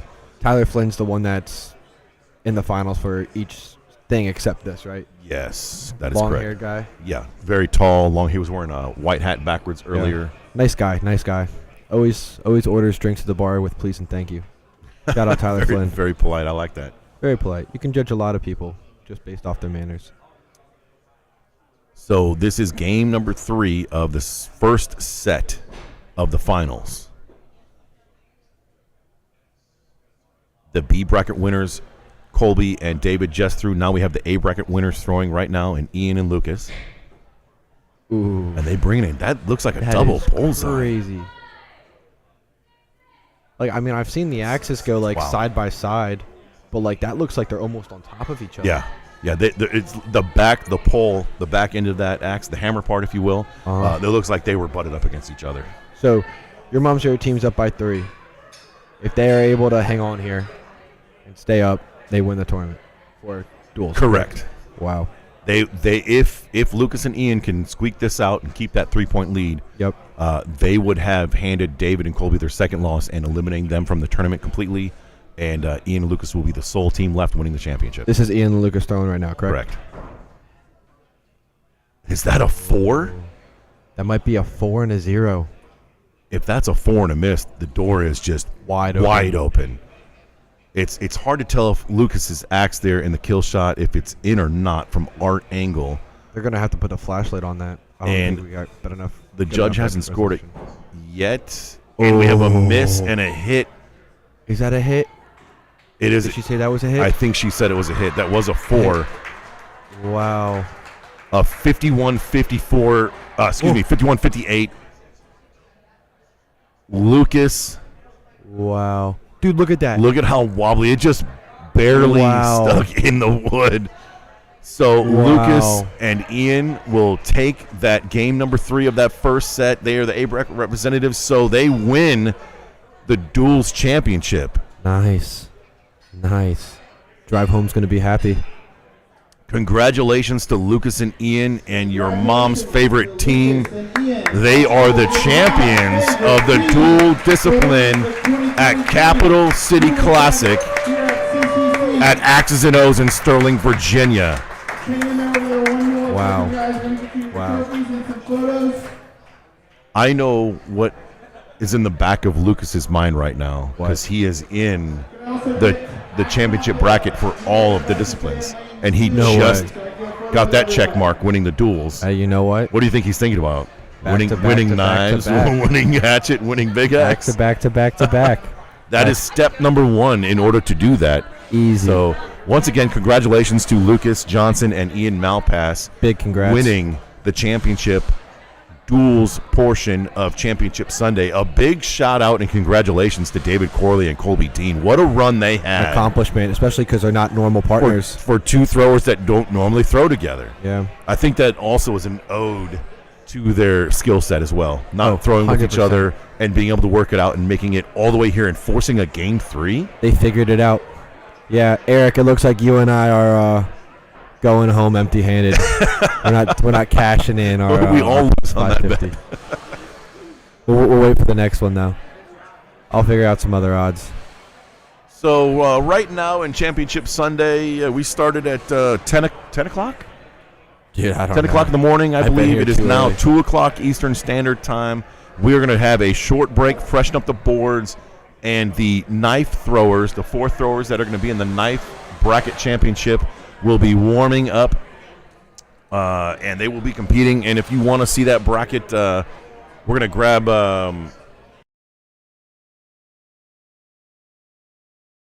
we're going to have Anthony, our tech guy, and the setup of our stream to come over and fix the bracket. So who's representing the knives? In knives, we have some familiar names. We have Lucas Johnson, who we just just saw won. win duels. We Good for have him. Tyler Flynn, the Yep. 2 guys we mentioned Yep. as the thrower of the Yep. year. Dustin Wellman and Okay. Brett Williamson. Now, Okay. Trevor, all 4 of these guys have been on ESPN2 throwing before. No way. Yeah, they've been on either the World Championship broadcast or the U.S. Open broadcast. Right now we have Tara right there holding the large check. She is the owner of Axes and O's and the amazing hospitality host of the Capital City Classic. Good person. As an employee of her, and unbiased. I gotta she's a really say good though, person. based on how well you guys are doing in the bar and the staff and the pit crew and everybody, it's definitely an ode to Tara and how you guys run Yeah. Axes and O's. This is great here. in Did a Sterling, really good Virginia. job. Yep, she did a really good job training us, making sure we have everything that we need to. I've never worked at a place that's as well prepared to handle the day than here. It's also like one of my only jobs. So. Yeah. Natalie informed us yesterday when she was on the stream that there is not very much turnover here. And in the hospitality industry, there's always turnover. So the fact that she observed that there's not a lot of turnover at this facility is again, another compliment to the team here at X's and O's. Yeah. It's one of those things where, like, it's different. Like, I came from... Good job. Now what we're witnessing is tradition here for pretty much all the disciplines, any of the trophies that are awarded. And right now that's Ronnie Patterson and David Gahn. They got third place. Whatever the trophy is, they send it. They throw it? They throw their trophy. Oh, yeah. I like that. Most of the time the trophy is like an axe or a knife, so you can throw it. Makes sense. So being awarded right now on the screen is Colby Dean and David Corley, that second place run that they had out of the B bracket. Congratulations to those guys. Look at him crawl across the floor. Oh, baby. Oh, let's go. Let's go. Wow, that smells incredible. Oh, it's for him? It's for us. It's for us. It's for the broadcast booth. Thank you very much. Cassie just delivered the... I already forgot what they're called. Gooey something. Ooey gooey buttery cookies. Ooey gooey butter cookies were just delivered right in front of me, and they smell amazing. Taste better than they smell. Woo, man. Are they hot? They kind of probably. smell like they might be hot. I'm just going to dive right Cheers in. it? Cheers, yeah, man. Cheers. Holy shit. Ah. I'll go 4.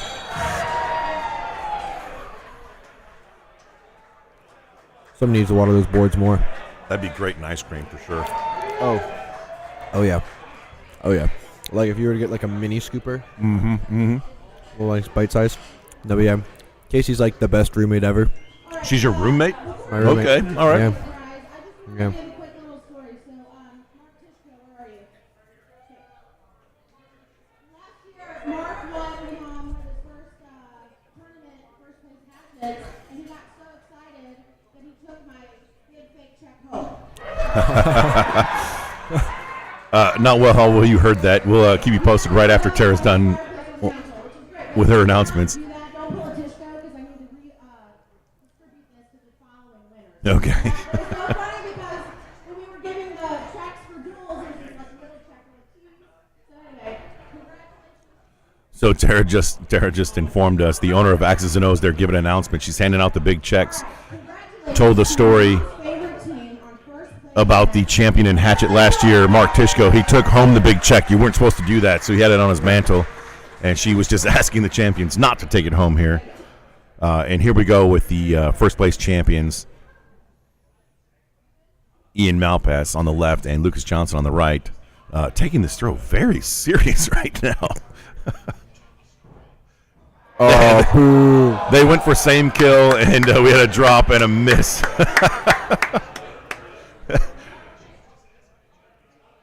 Congratulations to those guys. That the last game 3, they put up a 58, which is pretty stout again with the duels. Taking a photograph right there with Tara in the middle. So we're going to have a small break. Maybe it's probably a good time for me to take a small break as well. You've been up here for a while. Yeah. I'll entertain the crowd. It's been it's been a lot of fun so far on Championship Sunday. Starting at 10 a.m. this morning Eastern Standard Time, we just finished the duels portion of the tournament. We went straight through all the way to the champion, and now we're going to have knives coming up, where we will be watching.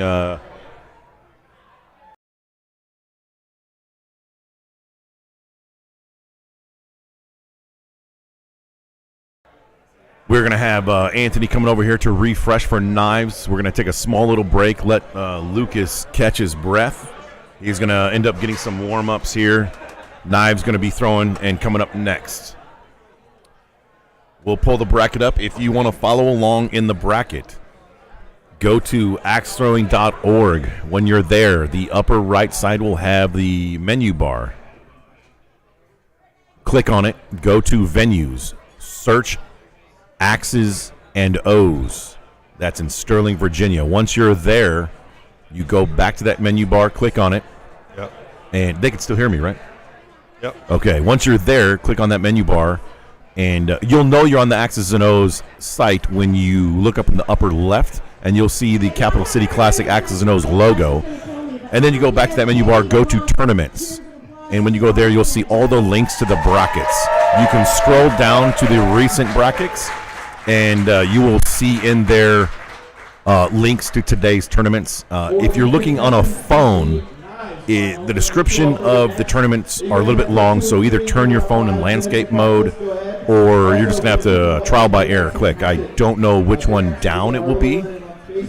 As you take a look at me and the tech guy, Superman, Anthony S.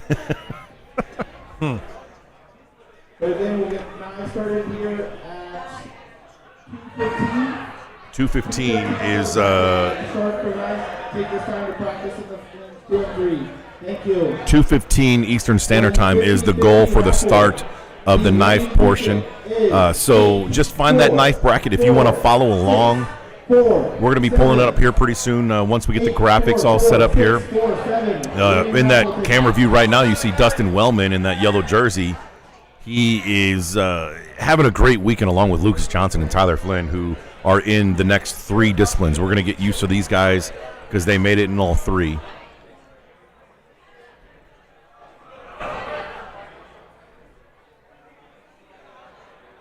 Warm-ups being done right now. Lucas has got to be pretty warm. It's going to be an interesting adjustment going from hatchet in the duels that Lucas just did and won the championship over to knives.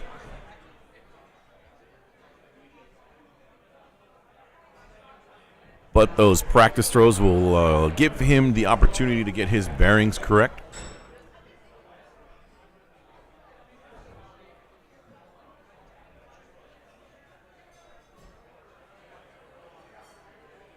That's the knife bracket I'm looking at there? Oh. That's the knife bracket there? Yep. All right.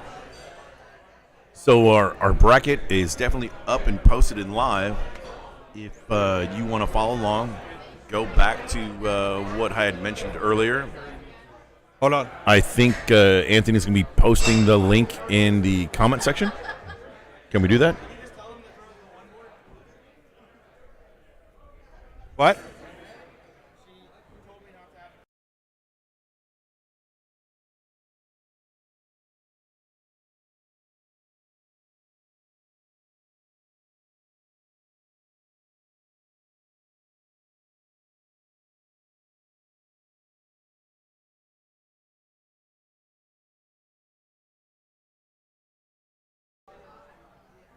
So in the bracket, we'll have Lucas Johnson facing off against Tyler Flynn.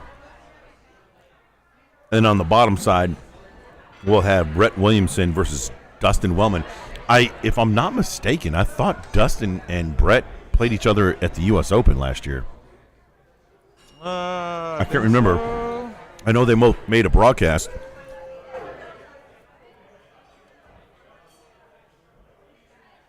So keeping the double elimination format of these tournaments, we will have Tyler and Lucas, who won the A bracket yesterday.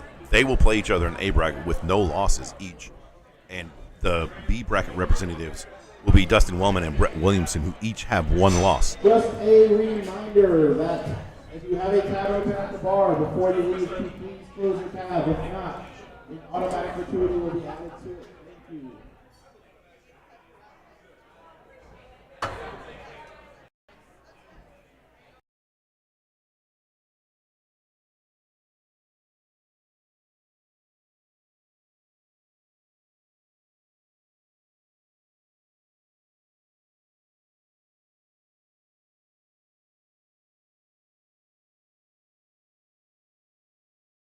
Be right back. So while these warm-ups are going on, I'm going to take a short break, and we will be right back. So hang tight to join us for the upcoming Knife Championship bracket on Championship Sunday here at Capital City Classic, X's and O's in Sterling, Virginia.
Welcome back to X's and O's, the second annual Capital City Classic here in Sterling, Virginia.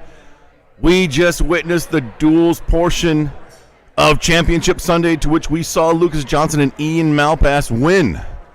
Colby Dean and David Corley took second, and Ronnie Patterson and David Gahn third place. Right now, we're getting ready to start our knife portion of Championship Sunday. And we have Tyler Flynn and Lucas Johnson as no-loss throwers today. And then we have Dustin Wellman and Brett Williamson with the one loss. So Tyler and Lucas will be facing off right here, right now on the screen. And then we will also have Dustin and Brett in the other lane right here. Dustin and Brett both have one loss, and Lucas and Tyler have no losses. So yesterday we had, Friday we had knife, the main tournament. We had two brackets. We took the top two throwers from each of those brackets, the winner of the A bracket and winner of the B bracket, and we put them over here today for Championship Sunday. So right now, what we're looking at looks like twins right now. Their heads are a little bit cut off here, but that black line right there is 12 feet. 10 feet is what you can throw knives from. So that is, if you're looking at that, it might seem a little bit weird that it might be a football, but it's not. There is a line just in front of it that represents a 10-foot line. And these throwers, based on their knives and height and speed and everything, they throw from just a little bit further back. Looks like Lucas was around 11 feet, and so was Tyler. The knife match consists of 10 throws. We will throw 3 knives and go gather them, step back, and throw another 2 knives from 10 feet-ish, which is 1 spin. After those 2, the final throw 4 and 5 of knives, which we'll see in just a second here. You step back for a 2-spin throw. You throw 3 knives, followed up by 2 knives, which consists of the 10 throws for a game. Best 2 out of 3 format in double elimination. As of right now, this is the A bracket match, 26-25 as we go back to 2-spin. We're going to see if we can get this camera adjusted just a little bit to see the throwers as they throw. We'll have to get Anthony back over here. I'm not familiar with how to do that yet. But once he does, we'll get that in so you can see the viewer, the throw. That red line right there that you're seeing is 17 feet. That grayish line is 15. There is no set distance that each person throws from. All you have to do is be behind that footfall mark for a 2-spin. And that is the min that you can throw from. Most people have to throw back a little bit because of the length of the knives and the speed of the throw and everything. But 2-spin is very difficult to land. And right there we see that Lucas had a drop on his 8th throw. We're going to go into the last 2 throws of game number 1 here. 39-36 in favor of Tyler. Tyler is on the right side of the viewing screen. We're looking at his shoes. They're light colored. That's how I'm describing the throwers because we can't see them as their shoes. And Lucas is on the left side of that screen. Let's jump over real quick. They're discussing something right now before they throw their last throw. Looks like a 5 and a bullseye was hit.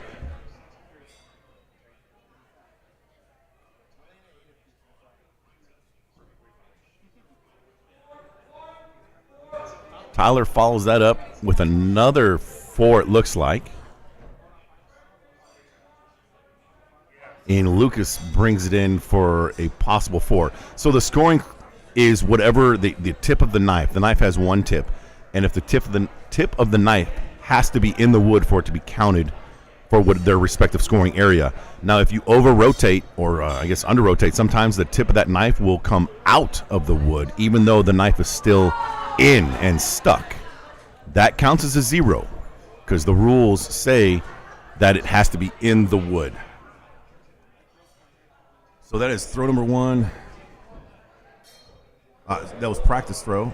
We're going in. It was a 1-point match in favor of Tyler, 47-46 for game number 1. This is game number 2 between Tyler and Lucas. We're going to jump back over here real quick to Dustin on the right side in the yellow jersey and Brett in the gray T-shirt. We're going to see who won game number 1 over there. Both these matches happening at the same time right now. We have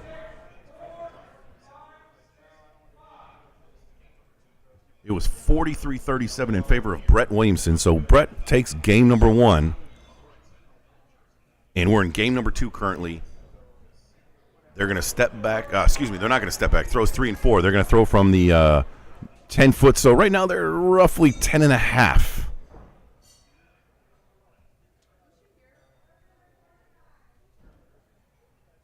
Dustin might have clipped that bullseye there on the left side. Followed with a 5. Brett also very close. He throws a 4 and definitely a 5, arguably a 6. As our judge gets in there and takes a closer look, the scoring area must be on both sides of the knife.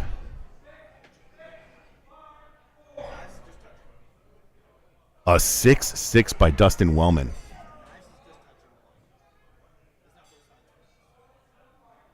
Right. Oh. Just has to be touching? Same difference, right?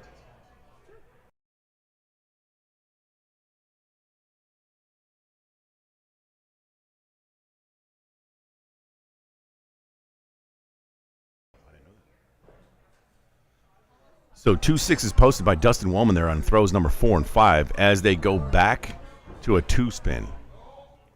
They will throw 3 knives, then retrieve, and then go back and throw 2 more to complete the 10 throws in this game number 2. Let's jump back over real quick to Lucas and Tyler.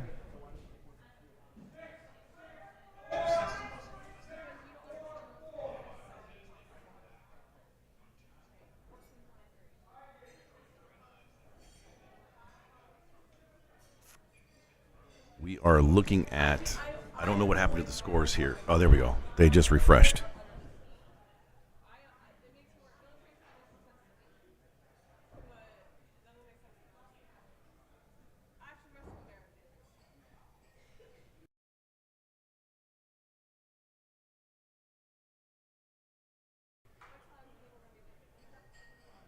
So right now we are currently watching Tyler Flynn and Lucas Johnson.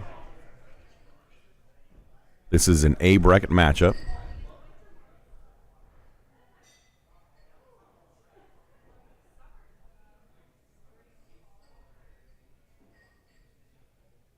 Strategy being discussed right now between them.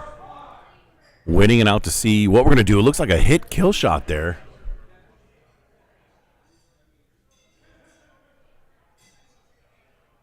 The scores are not populating up to date. There is a delay in the scoring, so what you're seeing right now is not where we're at in the match.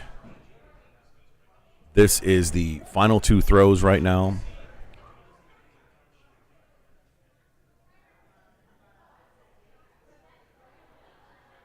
And we're waiting to see. I think we're also having a scoring issue. Scoring issue on the tablet, which is why we're having a small little delay right now. But Tyler did take game number 1.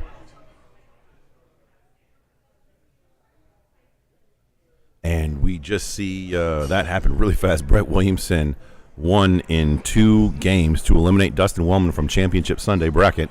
So he will move on to play the loser of this match between Tyler and Lucas. So the scores that you see on the screen are not what is happening right now. Throws 9 was a 5 and a 4.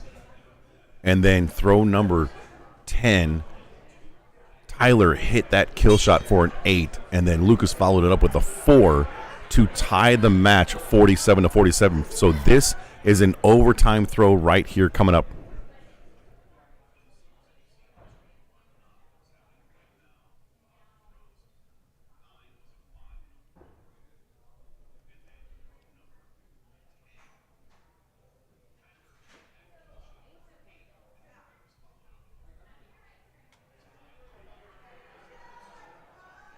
So while we wait for Anthony to come back and fix our scores, I will be updating you on the score as we go. So do not just ignore the scores that are posted right now.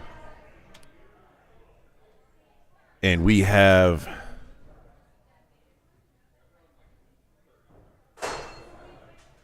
a practice throw coming up right now. Trevor coming back to join us on the stream. Yes, sir. We What's just going saw on? Lucas Johnson take game number 2. The scores aren't repopulating.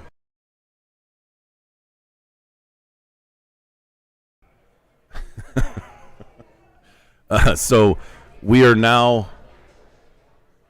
Is this knives? This is match number 3. Excuse me, game number 3.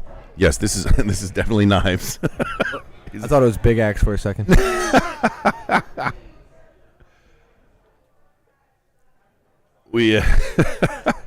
So Tyler took game 1, Lucas took game 2 in overtime, and now this is game number 3 of a double elimination format. These two guys have no losses, so the loser of this is still alive, not eliminated from the tournament, and they will drop down to play Brett Williamson in the B bracket. Oh, Tyler hit the bullseye there, and it drops. Look at that grouping from Lucas. This is Lucas here in the dark color knives that Leslie Wellman is judging right now. That's crazy. It's just incredible. I think I probably hit that once. Is that mine? I reckon. That's what I'm talking about. I reckon. Nah, I used to throw knives like before and after work here, Yeah. but I had like the really like the cheap wattle knives with the really like thick guard on it. Oh, yeah. You can't have that grouping with those knives. I hear that. They'll snap. So the first 3 throws before we go to the next 2, 4 and 5 from one spin, we have a score of 12 to 16 in favor of Lucas Johnson. Lucas posted in that tight grouping a 5, 5, and a 6, and Tyler has a 6, 6, and a drop, and the drop that he had hit the bullseye Yeah. and That's dropped. killer. That's killer. So with knives, difficult task. Drops are not completely detrimental. I don't know what's going on. So throws 4 and 5 coming up, and Lucas hits a 6 and a bull. And Leslie getting in there, our judge right now, looking at where it is in that scoring service, whether it is a bull or a 5. It was on the. They had the wrong lane selected. Oh, When they okay. put the match back on lane 2, it.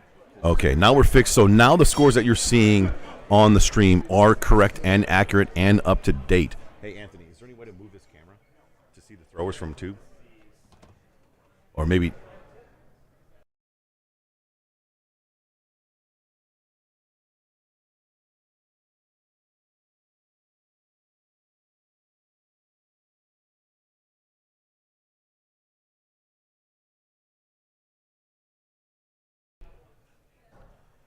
So we're back.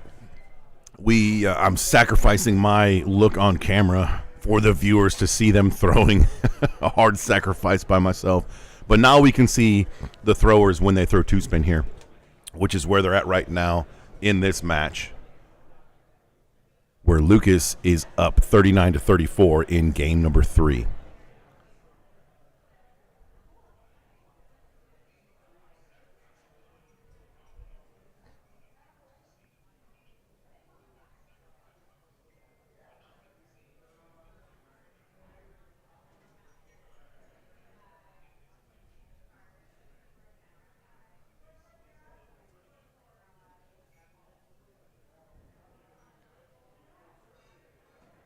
So the final 2 throws number 9 and 10. You'll step it back again for 2-spin.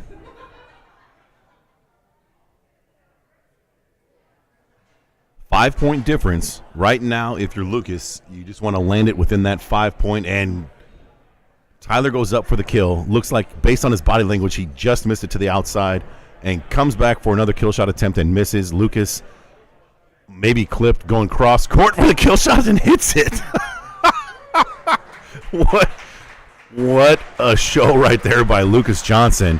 So Lucas is now in the knife championship, where he'll await the winner of Brett Williamson and Tyler Flynn. Tyler just handed his first loss, gets bumped down That match will be coming up here shortly. Championship Sunday knife portion. These 4 throwers that are throwing today right now in knives, each were the top 2 finishers in the 2 brackets that we had for the main knife throwing tournament on Friday. A good accomplishment to make it to day 2. That's kind of the goal for these larger tournaments that are broken up, is just to make it to day 2. And Tyler, Lucas, Brett, and Dustin all did a very good job of doing that. So now we're going on to this would be technically the B bracket championship. The winner of this goes back to play Lucas Johnson and has to beat him twice. Practice throws coming up. So what are the rules with knives? It's very similar. It's the same target, obviously, and the Same point system, I The assume? point values are all the same. Awesome. The format is you get 10 throws. They're not in the right lane. Oh, bitch. They just did this.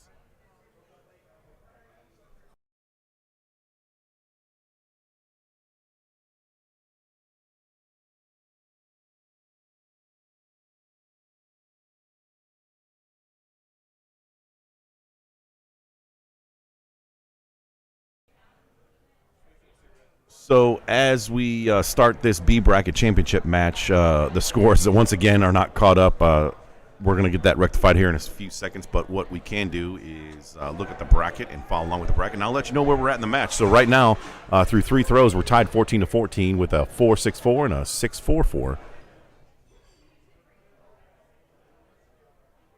Tyler, if you are unfamiliar with these throwers, is in the white hat and Brett in the gray shirt.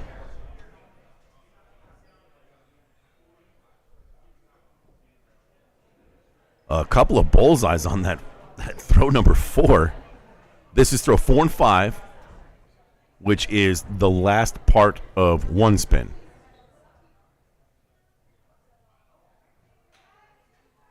We're going to be going, retrieving these knives, and we're going to step back for 2 spins for 3 throws. Throws 5, 6, and 7. Then we'll retrieve them, and the final throws, 9 and 10, we go back again.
Sorry about that, folks. We were muted. Thank you, John Depke, for bringing that to our attention. That was game number 2.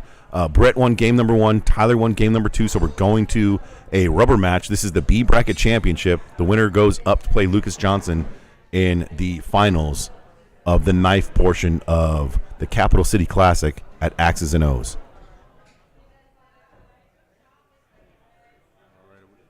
Never mind. That's good. All right, warm-up shots are taken. Steel has been clinked. There it is. The gods are appeased. And continue. Waiting for this to refresh. So that Fair enough. Thanks, sir. When this blinks, Yeah. it'll say enter lane number. Okay. And just hit number 2. Hit 2 when that blinks. Should repopulate. All right. We got our tech expert here giving us a hand. these are the first few throws of game number 3 of the B Bracket Championship. Brett Williamson in the gray shirt. Tyler Flynn stepping way out to come back at that bullseye just a little bit We've low. got 11 there so far. Leslie Woman, our judge, coming up in there to post the scores. This is the B Bracket Championship, which means both of these throwers have one loss. And that means the loser of this match, this game, because we're in game number 3, joins us in the bar bracket. That's right. And what a busy bar bracket it is. The winner goes up to play Lucas in the finals. Brett with a point here. Okay, so we're currently at 15-14 after 3 throws in favor of Brett Williamson. You were talking about going into the A final, coming out of the B slot, and having to work that extra mile to try and take the A finalist out. You got to beat him twice, and that's a tall order. Looks like Flynn just made his point back. Oh no, Brett had a drop, and Flynn just stuck it. He might have 12 there. That's a bad drop. Poor timing on that, unfortunately. So a double bullseye from Tyler on throws 4 and 5 to open the lead up to 6 points. That's a lot going Going spins. into throw 6, 7, and 8, which is a 2-spin throw. Well, the minimum minimum distance you can throw a 2-spin is 15 feet, That's right. Yeah. which is that gray line. I don't see a lot of guys throwing from that, which kind of surprises me. Because when it comes to axe throwing, everybody is standing right on that Yeah, minimum. the distance closer line. to the board, the better. Absolutely. Distance times angle equals accuracy plus a bunch of math. I can't tell you right now. And, you want to give yourself every advantage. So looks like Tyler's going to hold his lead here. Although Brett's got all 3 in. Let's see if Tyler's got a knife left. And it's in the board. This is going to be a tough lead to break. It looks like they've scored that pretty even. But with Tyler with a 6-point lead here. So Tyler posting a 4.54 and Brett posting a 4.45. Didn't I call that the same? Yeah. That's not bad, eh? And this is from 180 feet, I might add. For a total of 39-33 going into throws 9 and 10, the final 2 throws of game 3 of this B Bracket Championship match.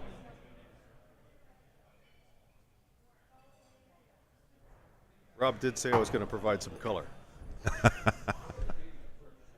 So Tyler, who throws first here? Honestly, I don't know. Looks like Tyler decided to throw first. There's a rule. What's There's the rule? supposed to be some rules, and I know I'm certified with the darn things, but it's complicated here, right? Because, he's got to try and make it back. He needs a kill shot here, likely. And he ended up dropping it. That's the match, everybody. They're going to throw this one for glory.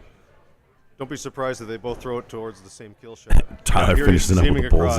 bullseye. Yep. There it is. Now, if I'm Tyler, I don't know if I'm happy about that. You hitting my knife going into the championship? They're knives. Maybe, You know what? maybe causing a burr. So congratulations to Brett Williamson on his run. He ends up in 3rd place in the knife portion of our X's and O's Capital City Classic.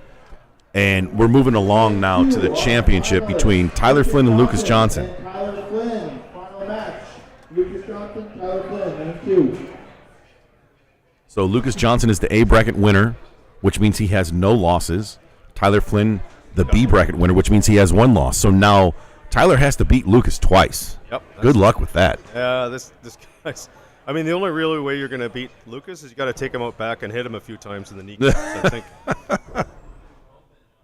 Yeah, that's pretty much the only way you're going to beat this guy. But you know what? Tyler's a fantastic competitor. We will see what happens.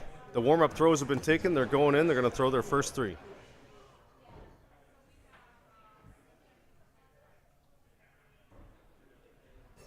Pair of 5s out of Lucas. Tyler's got, looks like a 5 and a 4.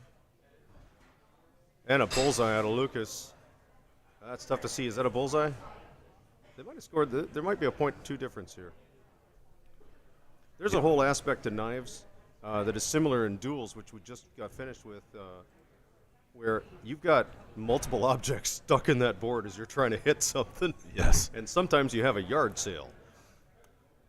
And So you end up with a few things on the ground. we still don't have the scores populating in real time, so we will continue to do a radio style broadcast on the scoring, and the first 3 throws result in a 1-point difference with an incredible 6.55 from Lucas and a 6.54 from Tyler. Watching Lucas throw right here, that black line there is 12 foot, which is what is the closest you can be for hatchet, and his setup and his delivery and follow through is so similar to his hatchet.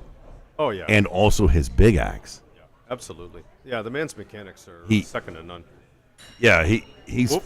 Now he glanced into his knife there. You heard the ding. Look at that. Tyler had a chance to pick up a couple points there. He's got at least 1, maybe 2. So in order for these knives to be scored, the tip of the knife has to be in the wood. If the tip comes out from an over rotation or an under rotation, most of the time over rotation, it can rotate out of the wood. Trust me, as a neophyte thrower, you can do both. So if that tip does come out of the wood, even though the knife is still embedded and hanging in the wood, it would be marked as 0. That's right. Typically what's happening is that the guard, we have guards on these knives, and that's to keep them from going through the chain link fences that divide the lanes up. That's for safety.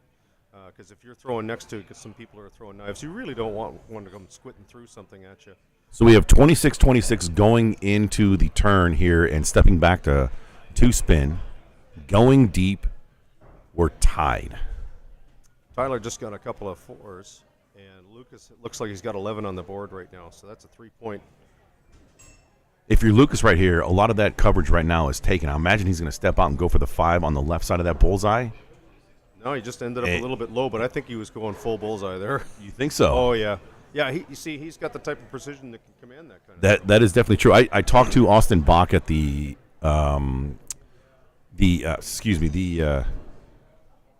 U.S. Open, and he said he often will use his knife. Not often, but he would use his knife as a backboard. Yeah. If it's in the same coverage, and he says it just allows you to get a better throw. That's amazing. Yeah. Boy, am I a long way from doing that. Talk about an outstanding axe or knife thrower. We got a 1-point difference here. Lucas on top. Tyler opening with the 3-point shot. And Lucas coming straight back with a 6. You're likely going to see Tyler do a kill shot here as he's laughing his head off. And this is the beautiful part about this game. These are fierce competitors, and they're having fun in the lane, and they're keeping it light.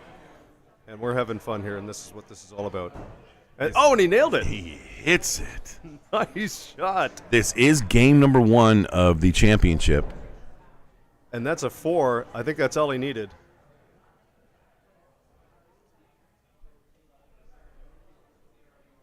And Lucas takes game number 1. I'm sorry. We were tied. Our fingers were moving slow, and we couldn't count fast enough, but we are tied 51-51. Let's see if we can get the who sucks less out of the crowd. So Tyler hits a 3 on his 10th throw, and all he had to do was throw a 4 or better, and he would have win. That's right. Oh, that's heartbreaking for him. I know, right? So this is the who sucks less portion. Who sucks less? Sudden death. And Lucas stepping right in to make his throw. Although he likes to wait for his opponent to throw, but he's decided to go. All right. You see it there, folks? What do you got, Tyler? Oh, we're going to have to measure. Ugh. Oh, no, they're faulting.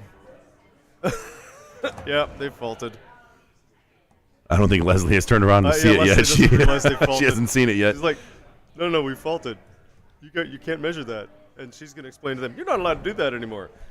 Yeah, so you can see that Tyler and this is one of those moments where the move that you made, the call that you made, where it was a rethrow on an overtime I do not like the current rulings and judgments for these overtime shots, especially in a championship setting. Hopefully, we can progress and evolve in this community to change those rules, at least for big tournaments. This is a Tier 1 tournament here at X's and O's in Sterling, Virginia. Capital City Classic. This is now game number 2 in which... I guess Tyler picked that up. Let's jump back real quick. Where's our mouse?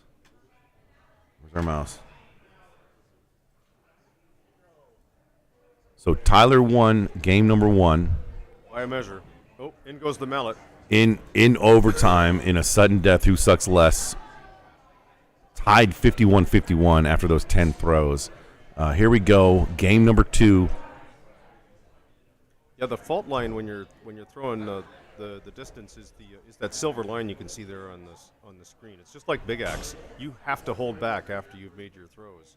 So I mean, the judge choosing not to invoke that, and I believe at the moment the rules sort of allow for that discretion. But I'm with Rob. We need to evolve this one.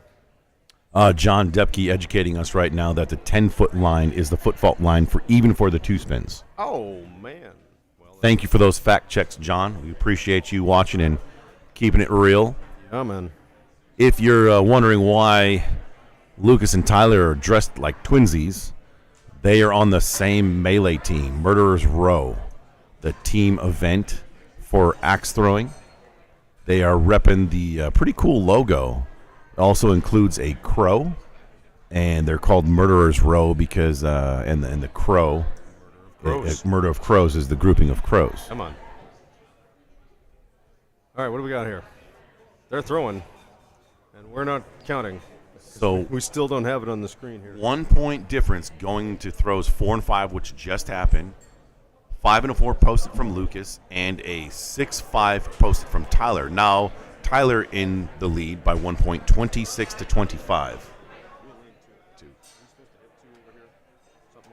Maybe that button. All right, I'm doing it.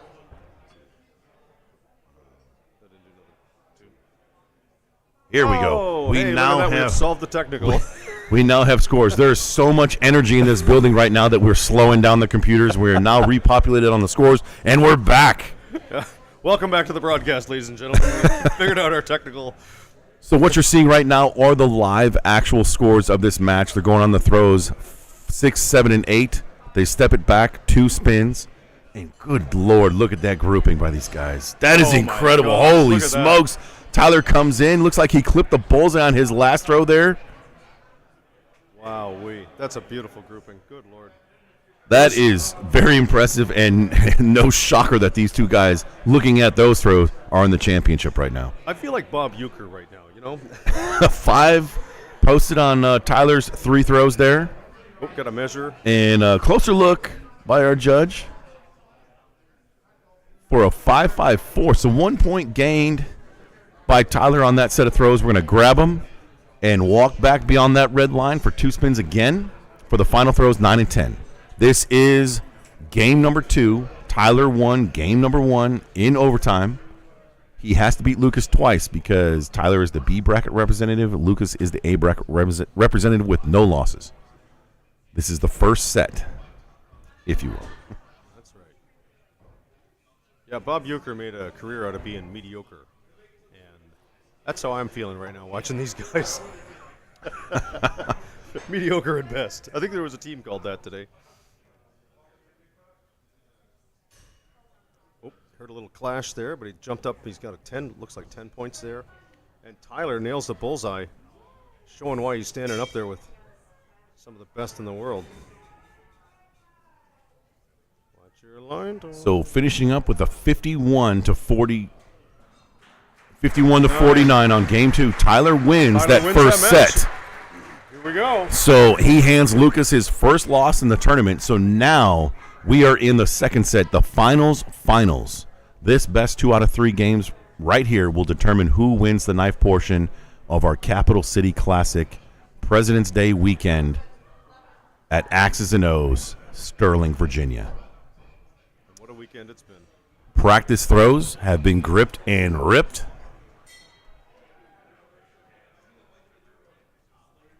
And we will be moving on to throw number 1, game number 1 of the second set.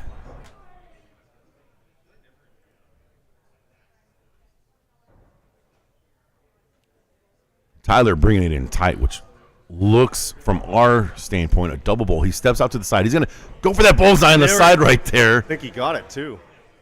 A triple bullseye? Does he have an 18?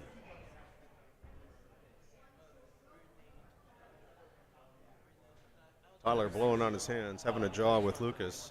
Lucas looks like he hit a 5.5. Yeah, there's a 4 in there. Okay. Yeah, 5.54. And Tyler, 5.65. How about that? Just goes to show you from the broadcast booth what we can't see. 2-point spread. Tyler having a close look. Close look. He might want a second on one of these. Even Lucas coming over and saying, let's have a look. This is the thrower's prerogative. They have an opportunity to call the head judge over. Nope, but he's satisfied with the call. He wouldn't have pulled his weapons out if he wasn't satisfied. You can see Tabitha in the back there in the yellow shirt waiting to come in to do a second if needed. A pair of 4s to open. Looks like a 5 and another 5. All right, so looks like Tyler's going to keep his 2-point lead here. So Lucas, talking to him earlier, notified me that he rolled his ankle pretty good last night. Whoops. And it's his base foot, his lead foot, so a little bit of pain and swollen on his ankle. And a big day for him, throwing in all 4 disciplines and winning the championship in duels, and now has to perform in knives, big axe, and hatchet. I'm gonna pull the violin out for him right now. yeah, Lucas, I got my own problems, man. And you talk about throwing injured. Unfortunately, I threw injured yesterday, real bad. Oh yeah? Oh, my back. Oh man, that's Bad tough. SI joint, and it actually grabbed me on a throw in my final with Rander. Rander Marquez, he's one of our best Canadians on the planet. And I lost the match by 1 point after we both hit our kills. And yeah, it's no fun throwing injured, I got to tell you. But you know what? We're all injured to some degree, and it's part of the game. It's part of living. It's part of life. So wham. So a 6.64 from Lucas there, and a 6.54, bringing the match within 1 point, going into the final 2 throws, 9 and 10 on 2 spin. We might. Nope. I was going to say we might get a second opinion in there. Both Tyler and Lucas are very experienced throwers, and I would highly – I mean, one of them would go over and take a look at it, and, I mean, they're the type of person that would call a second opinion on themselves. Oh, absolutely. And they're ones that often will say, hey, come over here and confirm this before I pull it just so we're kosher. And I can tell you, most guys at this level, they don't ever want to take a score that they didn't earn. Correct. So if they see something way lower than the other folks have called for them, they'll say something. Lucas has thrown his 2. He's only got 7 points by the look of it. Maybe have 8. I'm not sure that crossed into the 5. Tyler has just finished him off with 9 points. That'll do it. That'll do it for this match. So game number 1 awarded to Tyler. This is the finals. A 1-point game. 1 point game. 48-47. Game number 1. How about that? Doesn't get much closer, ladies and gentlemen. Now, game number 2 here. This is the finals, which means if Tyler wins game number 2 here, he is your knife champion. Correct. This is a must-win from Lucas in game 2 to force the rubber match to have a chance at the championship himself. Here we go. They're going in. Lanes are live. Tyler opening with 6th. Lucas with 5. Another 5 out of Lucas. That might be 2 bullseyes on Tyler. Man, these guys can throw. That's incredible. I would love to see a stat. I know on the Waddle app you can see stats of bullseye percentage and kill shot percentages. I would love to see for knives the first 3 throws versus the 1 spin throws 5. versus the 2 spin throws. Absolutely, I would love to see that. That would be stat. a great metric to have, and to see how much more difficult that 2 spin. 6, ladies and gentlemen. There's Triple the 18. bullseye. That is something beautiful. That don't happen very often. There is not a lot of room. We got an 1.5-inch diameter circle to nail that thing. That's not a lot of room. Coming off a victory in game 1 from Tyler, how do you think he's feeling right now as he just throws up 3 6s on his first 3 throws? It's like, oh, man, your heart. Tyler set himself up for a good position right here. It looks like he clipped the bullseye. He's going to step out to the side and come back in. Lots of space, and that red dot, he comes in Oh, looks like he's got a 5. just a little bit high. But that's a. I think we got maybe 11s. I think Same- maybe we tied that out there. Same spots for Lucas as well. He was off to the side, and he had plenty of room on that bullseye to hit it, and throws just a little bit high. And let me tell you how easy that is to say from the broadcast booth. Yeah. Well, Tyler ended up with 2 5s. He's going to take a closer look from the camera that we're watching and what you're seeing. It looked like a 6. No, but obviously he got up close and it was 5s. So now we have a 2-point spread. It's a tight game, ladies and gentlemen. Tyler with the lead. We go to the backyard. 2 spins. Here's where you roll the dice. Well, at least when you're at my level, you roll Yeah. the dice. These guys are slightly better than that. Just a bit. See, like I say, slightly better. That's amazing. Here they go. Oh, my gosh. Tyler wow. just kills that bullseye. With his knife in the way, he goes for the bull anyways, where some people would step off and go maybe to a little bit to the left there. Tyler gets it right in there. Tyler's going to try and not make a yard sale here. I've seen it before where you throw a knife. Oh, no. Tyler drops. Oh, Tyler dropped. But, you know, he can almost afford that. So that diameter of the 5-point ring, I believe, is 7 inches. And 7 Lucas inches? Yeah. Lucas had a knife on the left and then on the right. And how good is he that he split it Just went right and between the went right for that bullseye? I mean, no fear right there, and something that must be done in order to win. But with that drop from Tyler, the match stays within 1 point going into the last 2 throws, 9 and 10. Tyler still has the lead here. A 5 from Lucas. Tyler answers with a 5. We have 1 point. What are they going to do? I mean, if you're Lucas, you have a wide open bullseye. I say you go for the bullseye here. Yeah, he's probably going to. Yeah, Lucas is probably going straight for the ball. Meanwhile, if you look at Tyler's knife, it's the one on the bit right covered. here. It's kind of blocking. Yeah, it's a little bit covered. He's going side. Oh, when Lucas answers, it nails looks like a bullseye. Tyler's got to throw a 5 here to go to who sucks less or 6 to win. So Tyler's knife is blocking a good portion of that 5 right now. He has to hit that left side, Oh, and and he ends up with a 4. Throws high. So Lucas takes that one. So we believe they're tied based on our unofficial call. Waiting for Leslie Woman to post the scores. Oh, Lucas took it 1 point. A 6-5 and a 5-4. How about that?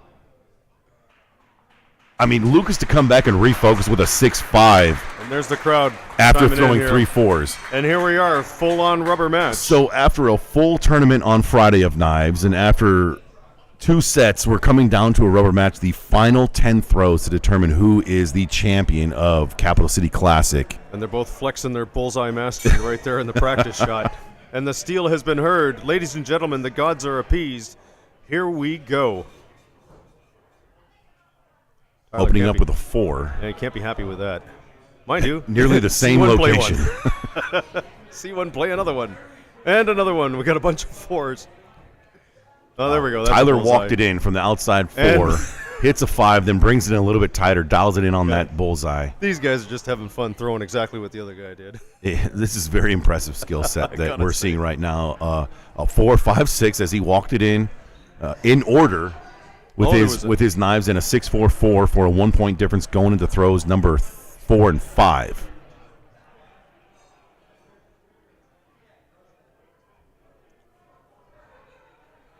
Get comfy with these 2 throwers because later on we'll be seeing them both in the Big Axe portion coming up next after this. Pair of opening bullseyes. What do they got for an answer? 4 from Tyler and 4 from Lucas. Tyler lucky that his second knife, which crossed over his first knife, Yep. even stuck in the wood. That easily could have been a drop. Could have deflected it and turned it right around. But it's in the board and it's scored. They both got 10 that round. We still have a 1 point game, ladies and gentlemen. This is game number 3 of the second set. Tyler beat Lucas in the first set, handing him his first loss. So both these throwers now have one loss, and this is it. Best 2 out of 3. Final game. The last 5 throws of the tournament coming up. Unless we go to who sucks less, which is possible. Hard to see what Tyler's thrown there. Lots of room here for Lucas for the bullseye on this last throw in his first 3. This is throw number 8 Tyler from took Lucas. a big turn there. I don't think he was happy with his last knife there. That looks a high 4 there. Oop, there's a big clank, but it looks like he's got a bullseye. That easily could have been a spot where Tyler on his 8th knife there to play it a little bit safe, but he doesn't. He goes straight for that Going for the bullseye. kill, man. Not the kill shot. He's got both hands around Lucas's neck right now, and he wants to try and squeeze. But look at that. The lead has been opened up to 2 points by Tyler Flynn. And at this level, that's a lot of points. With the last 2 throws, 9 and 10 coming up. I would think Tyler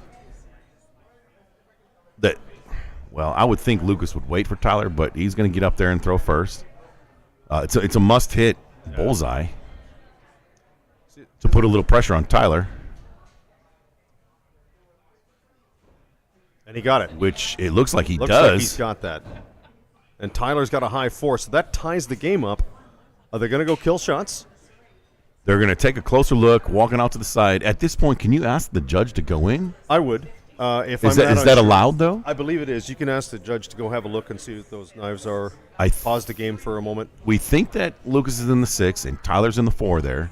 Which would tie us right up. And there's looks like a 4. All right, Tyler making the last shot right here. And he deliberately went 4, I think. He did that on purpose. I think they want to go to who sucks less. Leslie in with the call.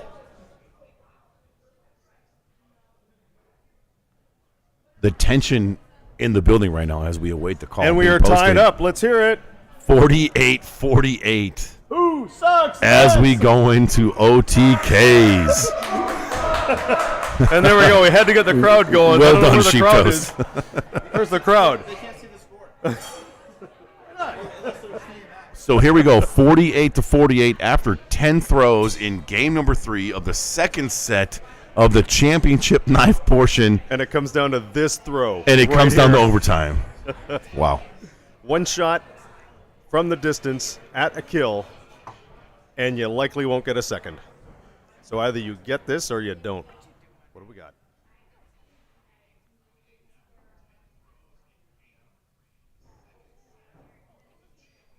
Lucas not happy with Couple that of hand throw. Brits above. And Tyler's on the floor, and it's Lucas. That is a turn of events there.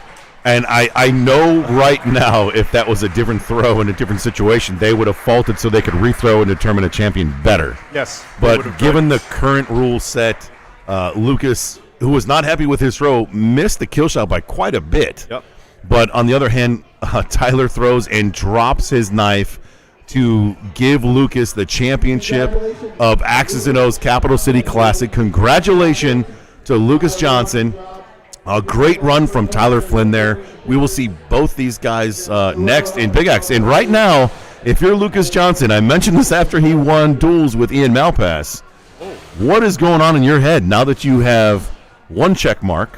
Now you have 2 check marks, and he's in both championship brackets. He knows he's in all of it, and he's got a chance to sweep here today. That's a hell of a position to be in. And if you think you had a target on your back before, have you got one now? And I've mentioned earlier that the 2 throwers that I said are arguably the best 2 throwers of last year. And if there was a Throwers of the Year award, it would be awarded to either Lucas or Tyler. Yeah. And they both just faced off in knives right there. And Lucas Johnson bested him out after 1 round played and Tyler wins. And then the second set happens and they go to game 3 where it's determined by an OTK shot where Lucas, he did miss a shot, but it is whoever's closest, who sucks less. And Tyler dropped his knife. And, Therefore, he He did not suck less. Hey, Officially But, did not suck less. congratulations to Tyler Flynn for second place, Brett Williamson for third place, Dustin Wellman fourth place, and Lucas Johnson, our knife champion at the Capital City Classic, the second annual Capital City Classic here at Axes and O's. And here we go. We're going to change gears. We're going to Big Axe now. Big Axe is our next discipline. We're going to change the boards. We're going to get some fresh boards up there. We're going to stay in lanes 2 and 3, and we're going to have Anthony hopefully make his way back here to update the bracket. If you want to follow along in the bracket or look at the stats from Friday, just go to axethrowing.org, go to the top right, search for venues, and then find Axes and O's. Go back to the menu, click on tournaments, and you will see a link to all of the brackets that we have done since Friday. If you scroll down a little bit, you'll see recent tournaments, and in that menu, you can go through and find where we're at. We're in the Big Axe portion coming up. And if we were really technically savvy, we would copy that link and paste it in the post. Which is something that is That's beyond me. my pay grade. Beyond me. I know it's possible. It's just.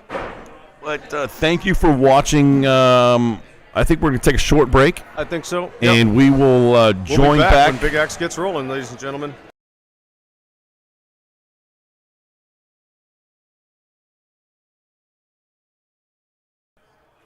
We are aiming for 3:25 Eastern Standard Time to start. Current time 3:11.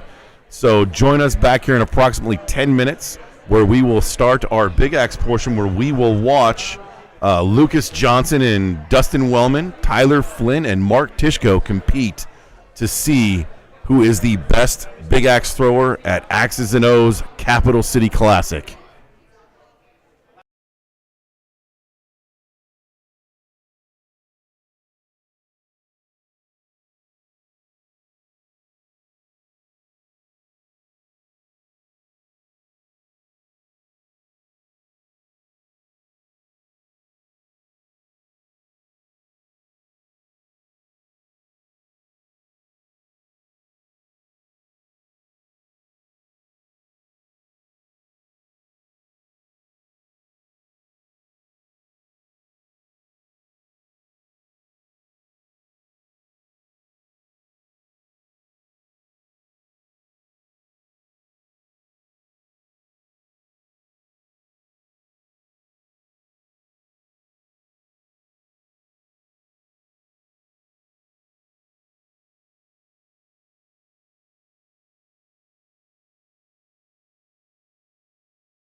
Check, check. Welcome back to Axes and O's Capital City Classic in Sterling, Virginia. We are now in the Big Axe portion of Championship Sunday here, where we see two familiar throwers that we just saw throw in the Knife Championship, Tyler Flynn and Lucas Johnson. They are the A bracket representatives with no loss from Big Axe from Friday. And over here on the other lane, we have Dustin Wellman in the yellow and Mark Tishko in the dark jersey throwing lefty. That's an official throw. It looks like a pair of sixes from our competitors. It certainly is. Mark and Dustin here are B bracket throwers. They have one loss apiece right now, so the loser of this will take fourth place. The winner will move on to play the loser of the Lucas Johnson Tyler Flynn. This is Big Axe, 5 throws. Yep. 5 throws. Same target, 1.5 bullseye from 15 feet. Those handles have to be at least 23 inches in length. And fun fact, Mike Kump on Friday was shaking his head, and I asked him what was wrong. He said, I just found out that my Big Axe is at 22 inches instead of 23. He goes, I had no idea. I cut it short on accident, and when it was checked in, they said it's illegal, and he had to throw someone else's axe. As a matter of fact, he spent the day throwing different people's axes. Yeah. He threw Lucas's axe. He threw one of Wellman's axes. Yeah. He went back and forth between axes all day long. So our graphics are just a little bit off, but we can see it's 22-23 going into throw number 5 here. They both tap, 1 point difference going up for the kill shots. Here they go. I'm not going to mess with it.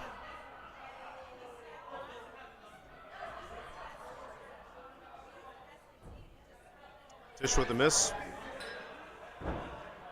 And Wellman misses too, so that's Tish's game. Dustin Wellman's game. Oh, Dustin was up by 1 point going into there. forget everything I said. So folks. Dustin will take game 1. We're going to jump back over really quickly to the 5th throw here. We have a fault and a drop on throw number 4. We have a little bit of a banter going on right now. I imagine they're saying, hey, I'm the best thrower in the world. No, bro, I'm the best thrower in the world. As Tyler just hit, nailed that, clipped drained it. But Lucas can do that too. Tied game, 5th throw. Oh, it's a miss. Tyler takes the first one. And Lucas misses, so game 1 in this A bracket matchup awarded to Tyler. Let's jump back over real quick as these guys are going to take a practice throw going into game 2. We're going to see Dustin and Tishko here in a holding pattern. Jumping back over to Lucas and Tyler. Mouse for a minute. Yeah, by all means.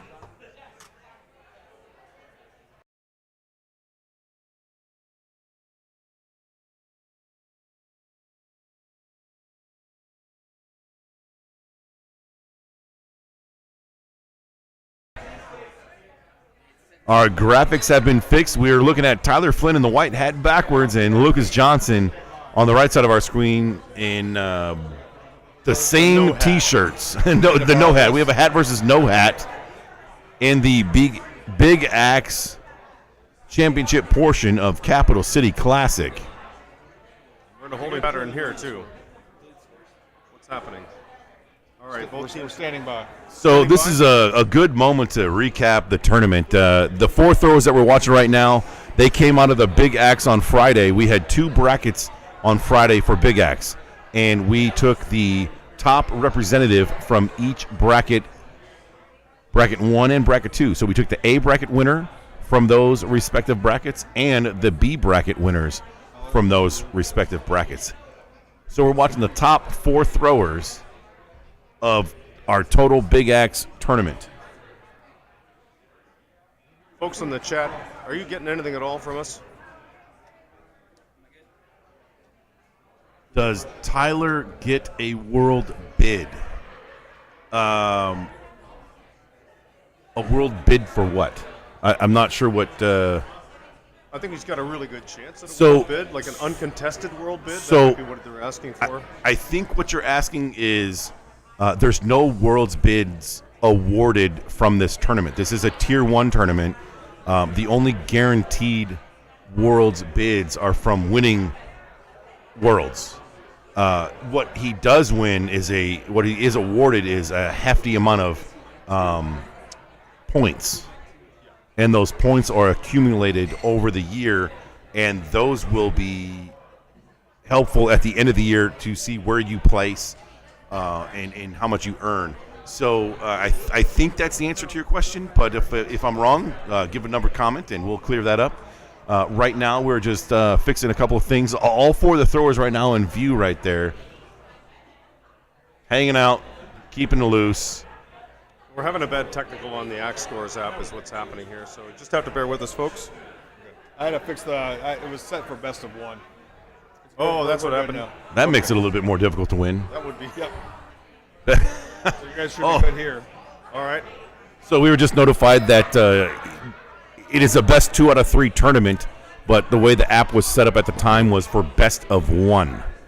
So that is now being fixed, and we are going to continue on. We're watching Dustin. We're watching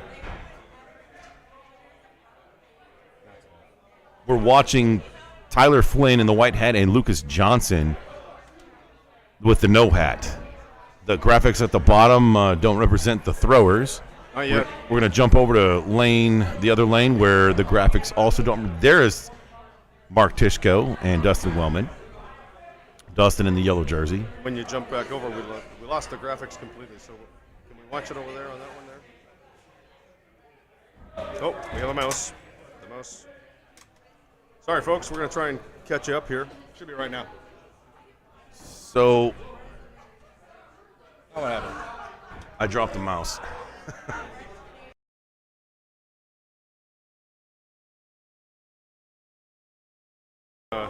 Mr. Rob Leverett's here.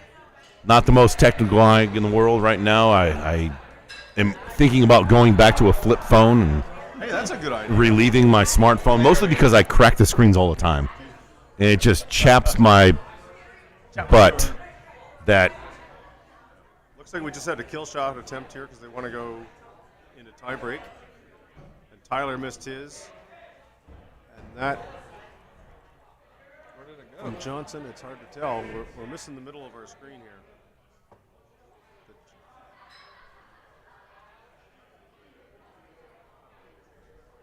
There we go. All right, folks.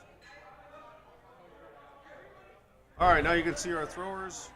We have a partial score somewhere. There you go. Are they doing a practice throw, maybe? All right.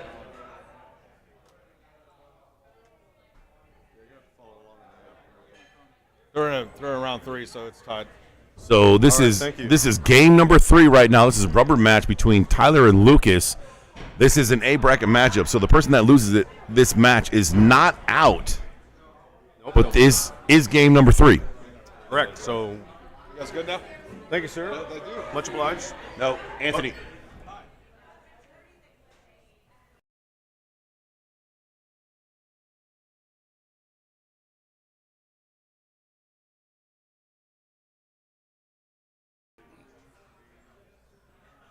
The judge getting in there, taking a closer look at throw number 2 from Lucas and Tyler.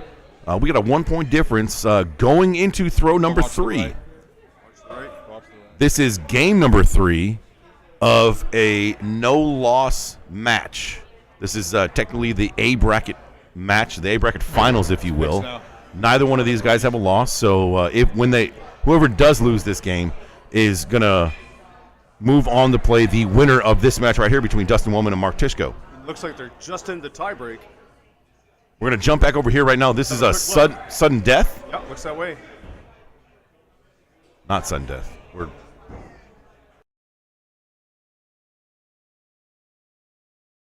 Scores are off again. Mouse again. Sorry, folks. So, we're just loving this technology here today. You'll have to bear with us. So we're seeing the live scores posted by Lucas and Tyler. We're going to have to give you a radio broadcast update on Dustin and Mark, they're also in the rubber match game 3. The importance of their match, though, is whoever loses is out. So this is the last throw here coming up, 2-point spread. Tyler just a bit inside on that kill shot. Lucas following up with a 2-point lead. No pressure on him as it doesn't matter if he missed or hit that because he has that 2-point lead going in that 5th throw.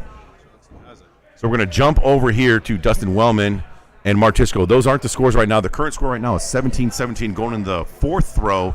This is game number 3. Ignore that at the bottom right there. That's not up to date. For the first Something. For the first 3 throws, 5.56 and a 6.66, and 18-16 in favor of Dustin Wellman. This is the 4th throw that you just saw. It looks like a couple of bullseyes. No way. Bullseye, 2-point spread going into the last throw is one of those opportunities where you have to go up if you're down, and if your opponent goes up, you also have to go up. Pretty much, yep. There's no advantage to staying down. So this is game number 3 in a B bracket matchup. The loser goes home. The winner will end up playing Martisco. Kills the kill shot. Wellman. And he nails it. For a perfect 32? No, 30. No, he had a couple of 5s. Hang on. If Dustin's in the kill, he just dropped a perfect game on Martisco. How about that? The judge getting in there taking a closer look. A hit and a miss. Wow. Dustin calls for a second opinion immediately. He doesn't touch his axe. He walked up to it, stopped, and turned around and walked back. And here comes Team Milk Crate. Tabitha, our head judge, get in there. Is the final say on all second opinions. She's getting up there with the flashlight, taking a closer look. This is for the game. This is game number 3, and that was the 5th throw, a kill shot attempt. Mark hits his and posts a 30. If this is a good kill shot, it's a perfect game for Dustin Wellman to win 32-30. The final count is a miss. No, it's a hit. He's got the 32. An overturned call for a perfect game. And there we go. There we go. What a performance. An overturned call. Dustin went up to pull his axe and brought Mark over to make a look. I mean, you hit a 30, and you're feeling pretty good about yourself until someone drops a perfect game 32 on you in game number 3. Give that man a coin. Wow. We do have 32 points. We have 32 points for the perfect big X. Wow. Yeah. That is incredible. So good run by Mark Tisco there. He's going to end up taking 4th place in this tournament. Dustin Wellman ends up staying alive and will face off against. Looks like Tyler's waiting for him. Tyler's waiting in the lists. So it's Tyler Wellman.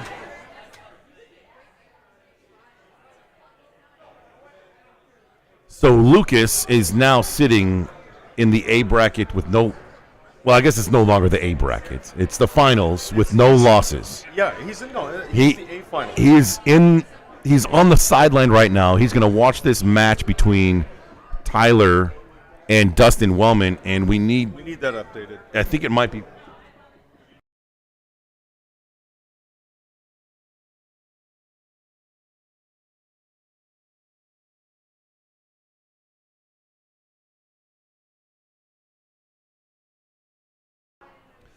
So coming up right now, we have Dustin Wellman in the yellow for the practice shot, which he throws a low kill and misses. And Tyler with the white hat backwards throws a bullseye in that practice throw. This is now technically the B bracket finals. Both of these competitors have one loss. Loser gets 3rd place. Winner is guaranteed 2nd and a shot at beating Lucas Johnson in the championship. Lucas with no losses has to lose twice in order to be eliminated.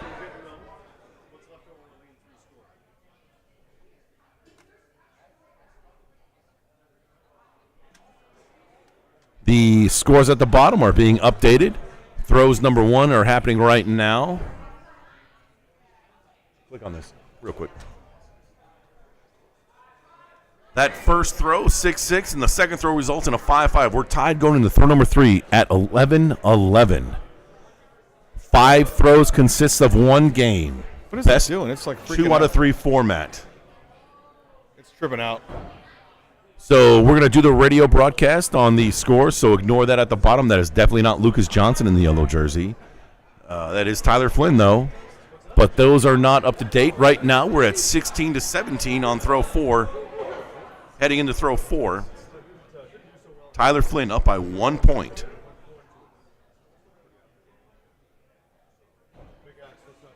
Tyler just out to the outside of that bullseye.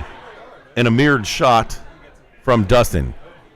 Nothing gained or lost on throw number 4. We're still at a 1 point game in favor of Tyler Flynn.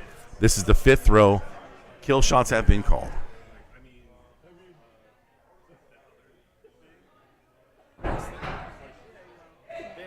A miss from Tyler and a hit from Dustin Wellman to win the match 29-22.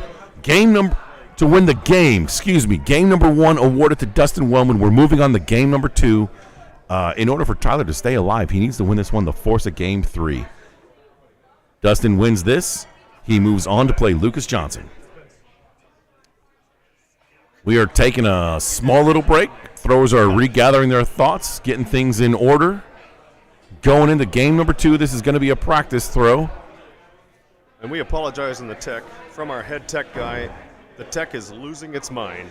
That was his official description of what was going on. There's just too much positive energy in this building. All the devices in this building cannot handle it. I'll give you mouse power there. It's just too much to handle right now. So once again, I'm Rob Leverance. We got Sheep Toast right to my left. We're going to be doing a radio-style broadcast on the scores if we can't see him live on the stream that you're watching. And that first throw is a 5 and a 4 in favor of Dustin Wellman with an early 1 point lead going into throw number 2. Radio Axes, ladies and gentlemen. Both these throwers, Dustin and Tyler, made the final championship Sunday today in knives, hatchets, and big axe. And we got tied up in the 3rd, or as I like to say, the turd. The turd. May we? 10-10, throw number 3. If you've ever heard me judge a match, we are in the turd.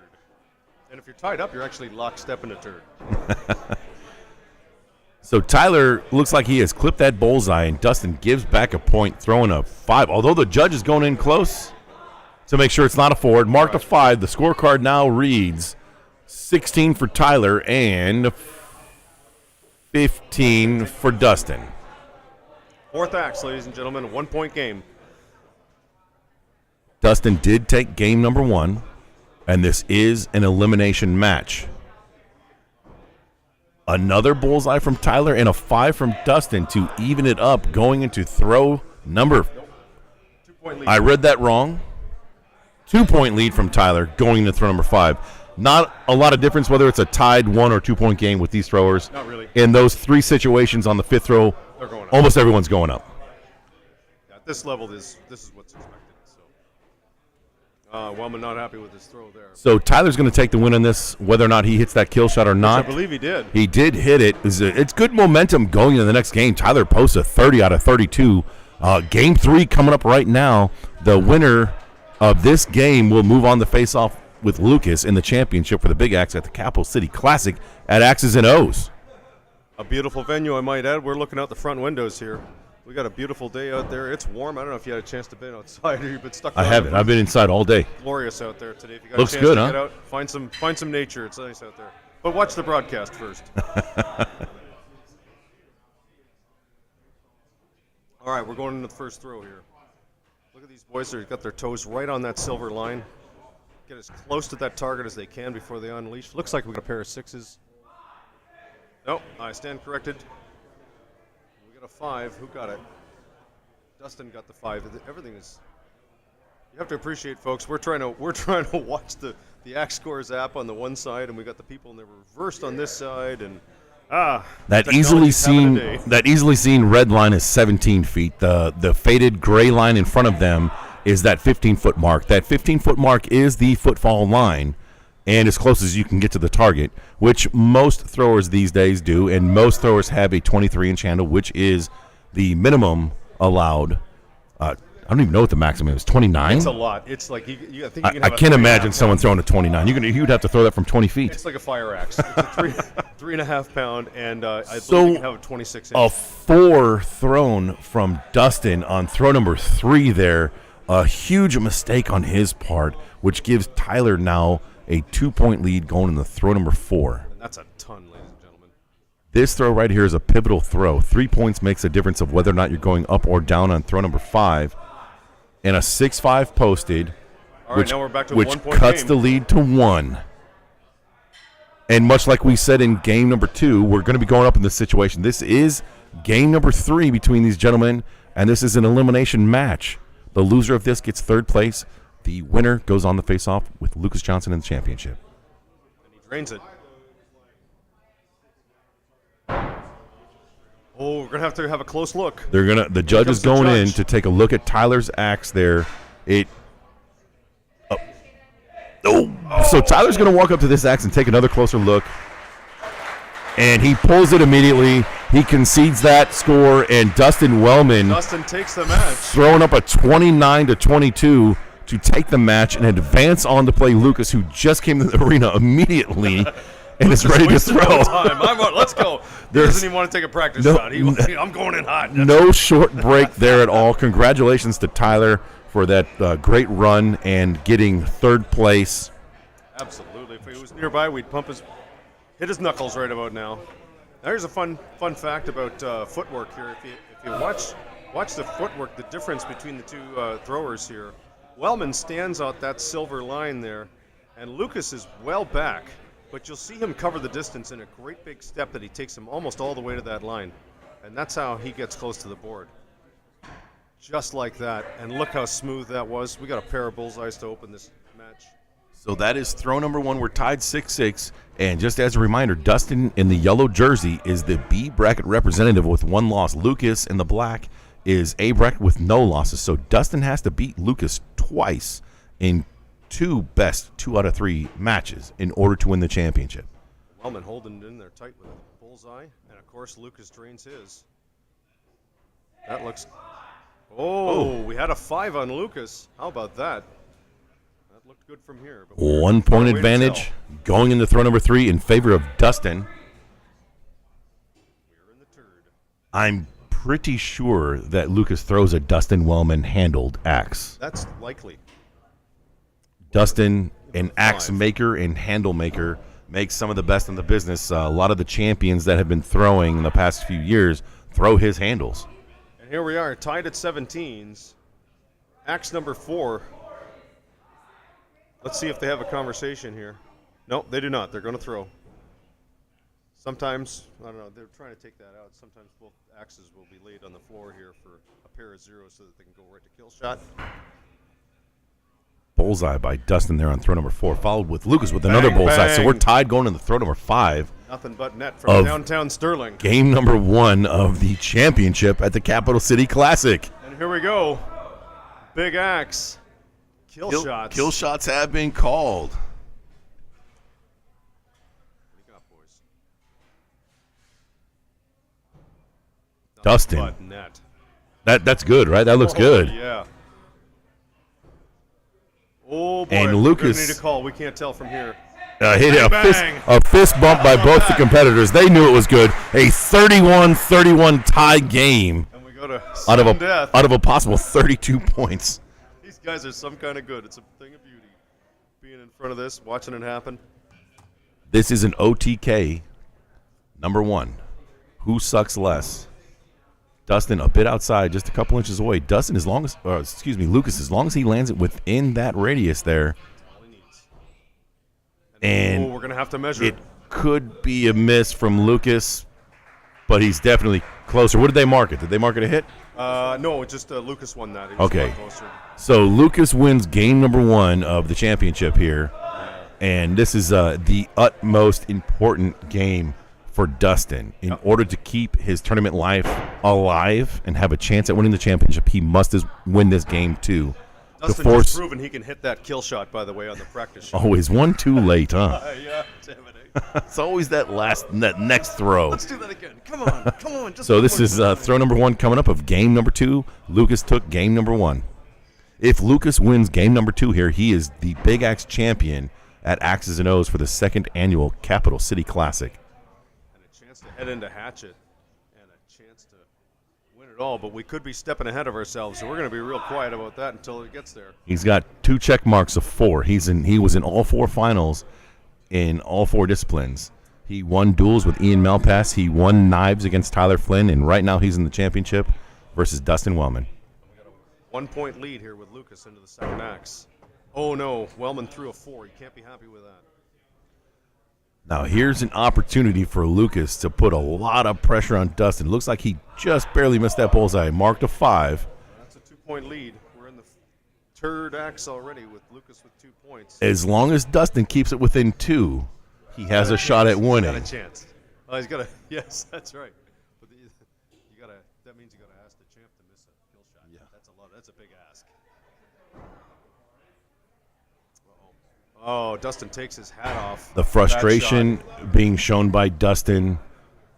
Something seems a little bit off with him right now as he's throwing in this championship. He might be feeling a little bit of the pressure right now, throwing against a thrower of Lucas's quality. There's a lot of things going on biologically right here. Your heart rate is going, the adrenaline is moving, and how you perform in these sorts of circumstances separates you from the very, very best. 2-point game coming into the 4th throw right now. Dustin throws first. And he's a bit low. If that's a 4, that it pretty much, and that's a 6. If that's a 4, that solidifies Lucas winning.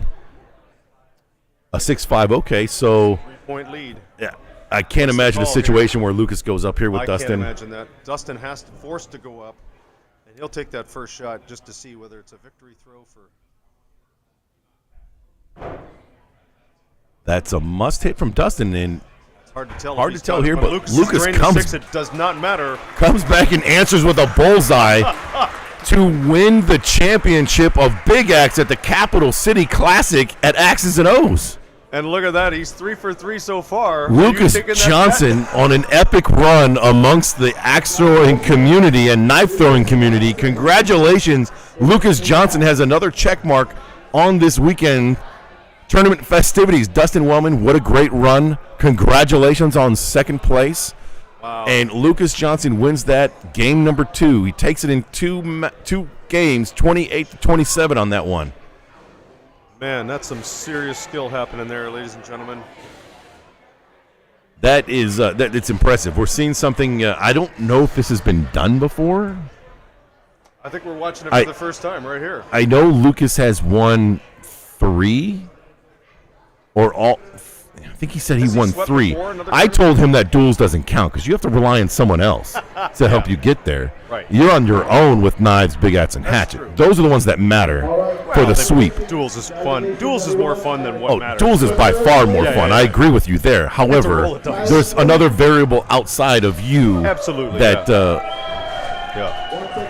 So we're gonna get the awards going right here. Congratulations again, Mark Tishko, 4th place in the Big Axe discipline, and then we have Tyler Flynn 3rd, Dustin Wellman 2nd, and Lucas Johnson takes 1st at the Capital City Classic at Axes and O's in Sterling, Virginia. Flynn getting to throw something there. They've handed him something to throw. We can see Jesse Hummel coming into view right there. He's our photographer for this weekend's festivities. By the way, he can hit a pretty mean kill shot. Think who? Jesse can. Yeah? I was watching him throw kill shots the other night.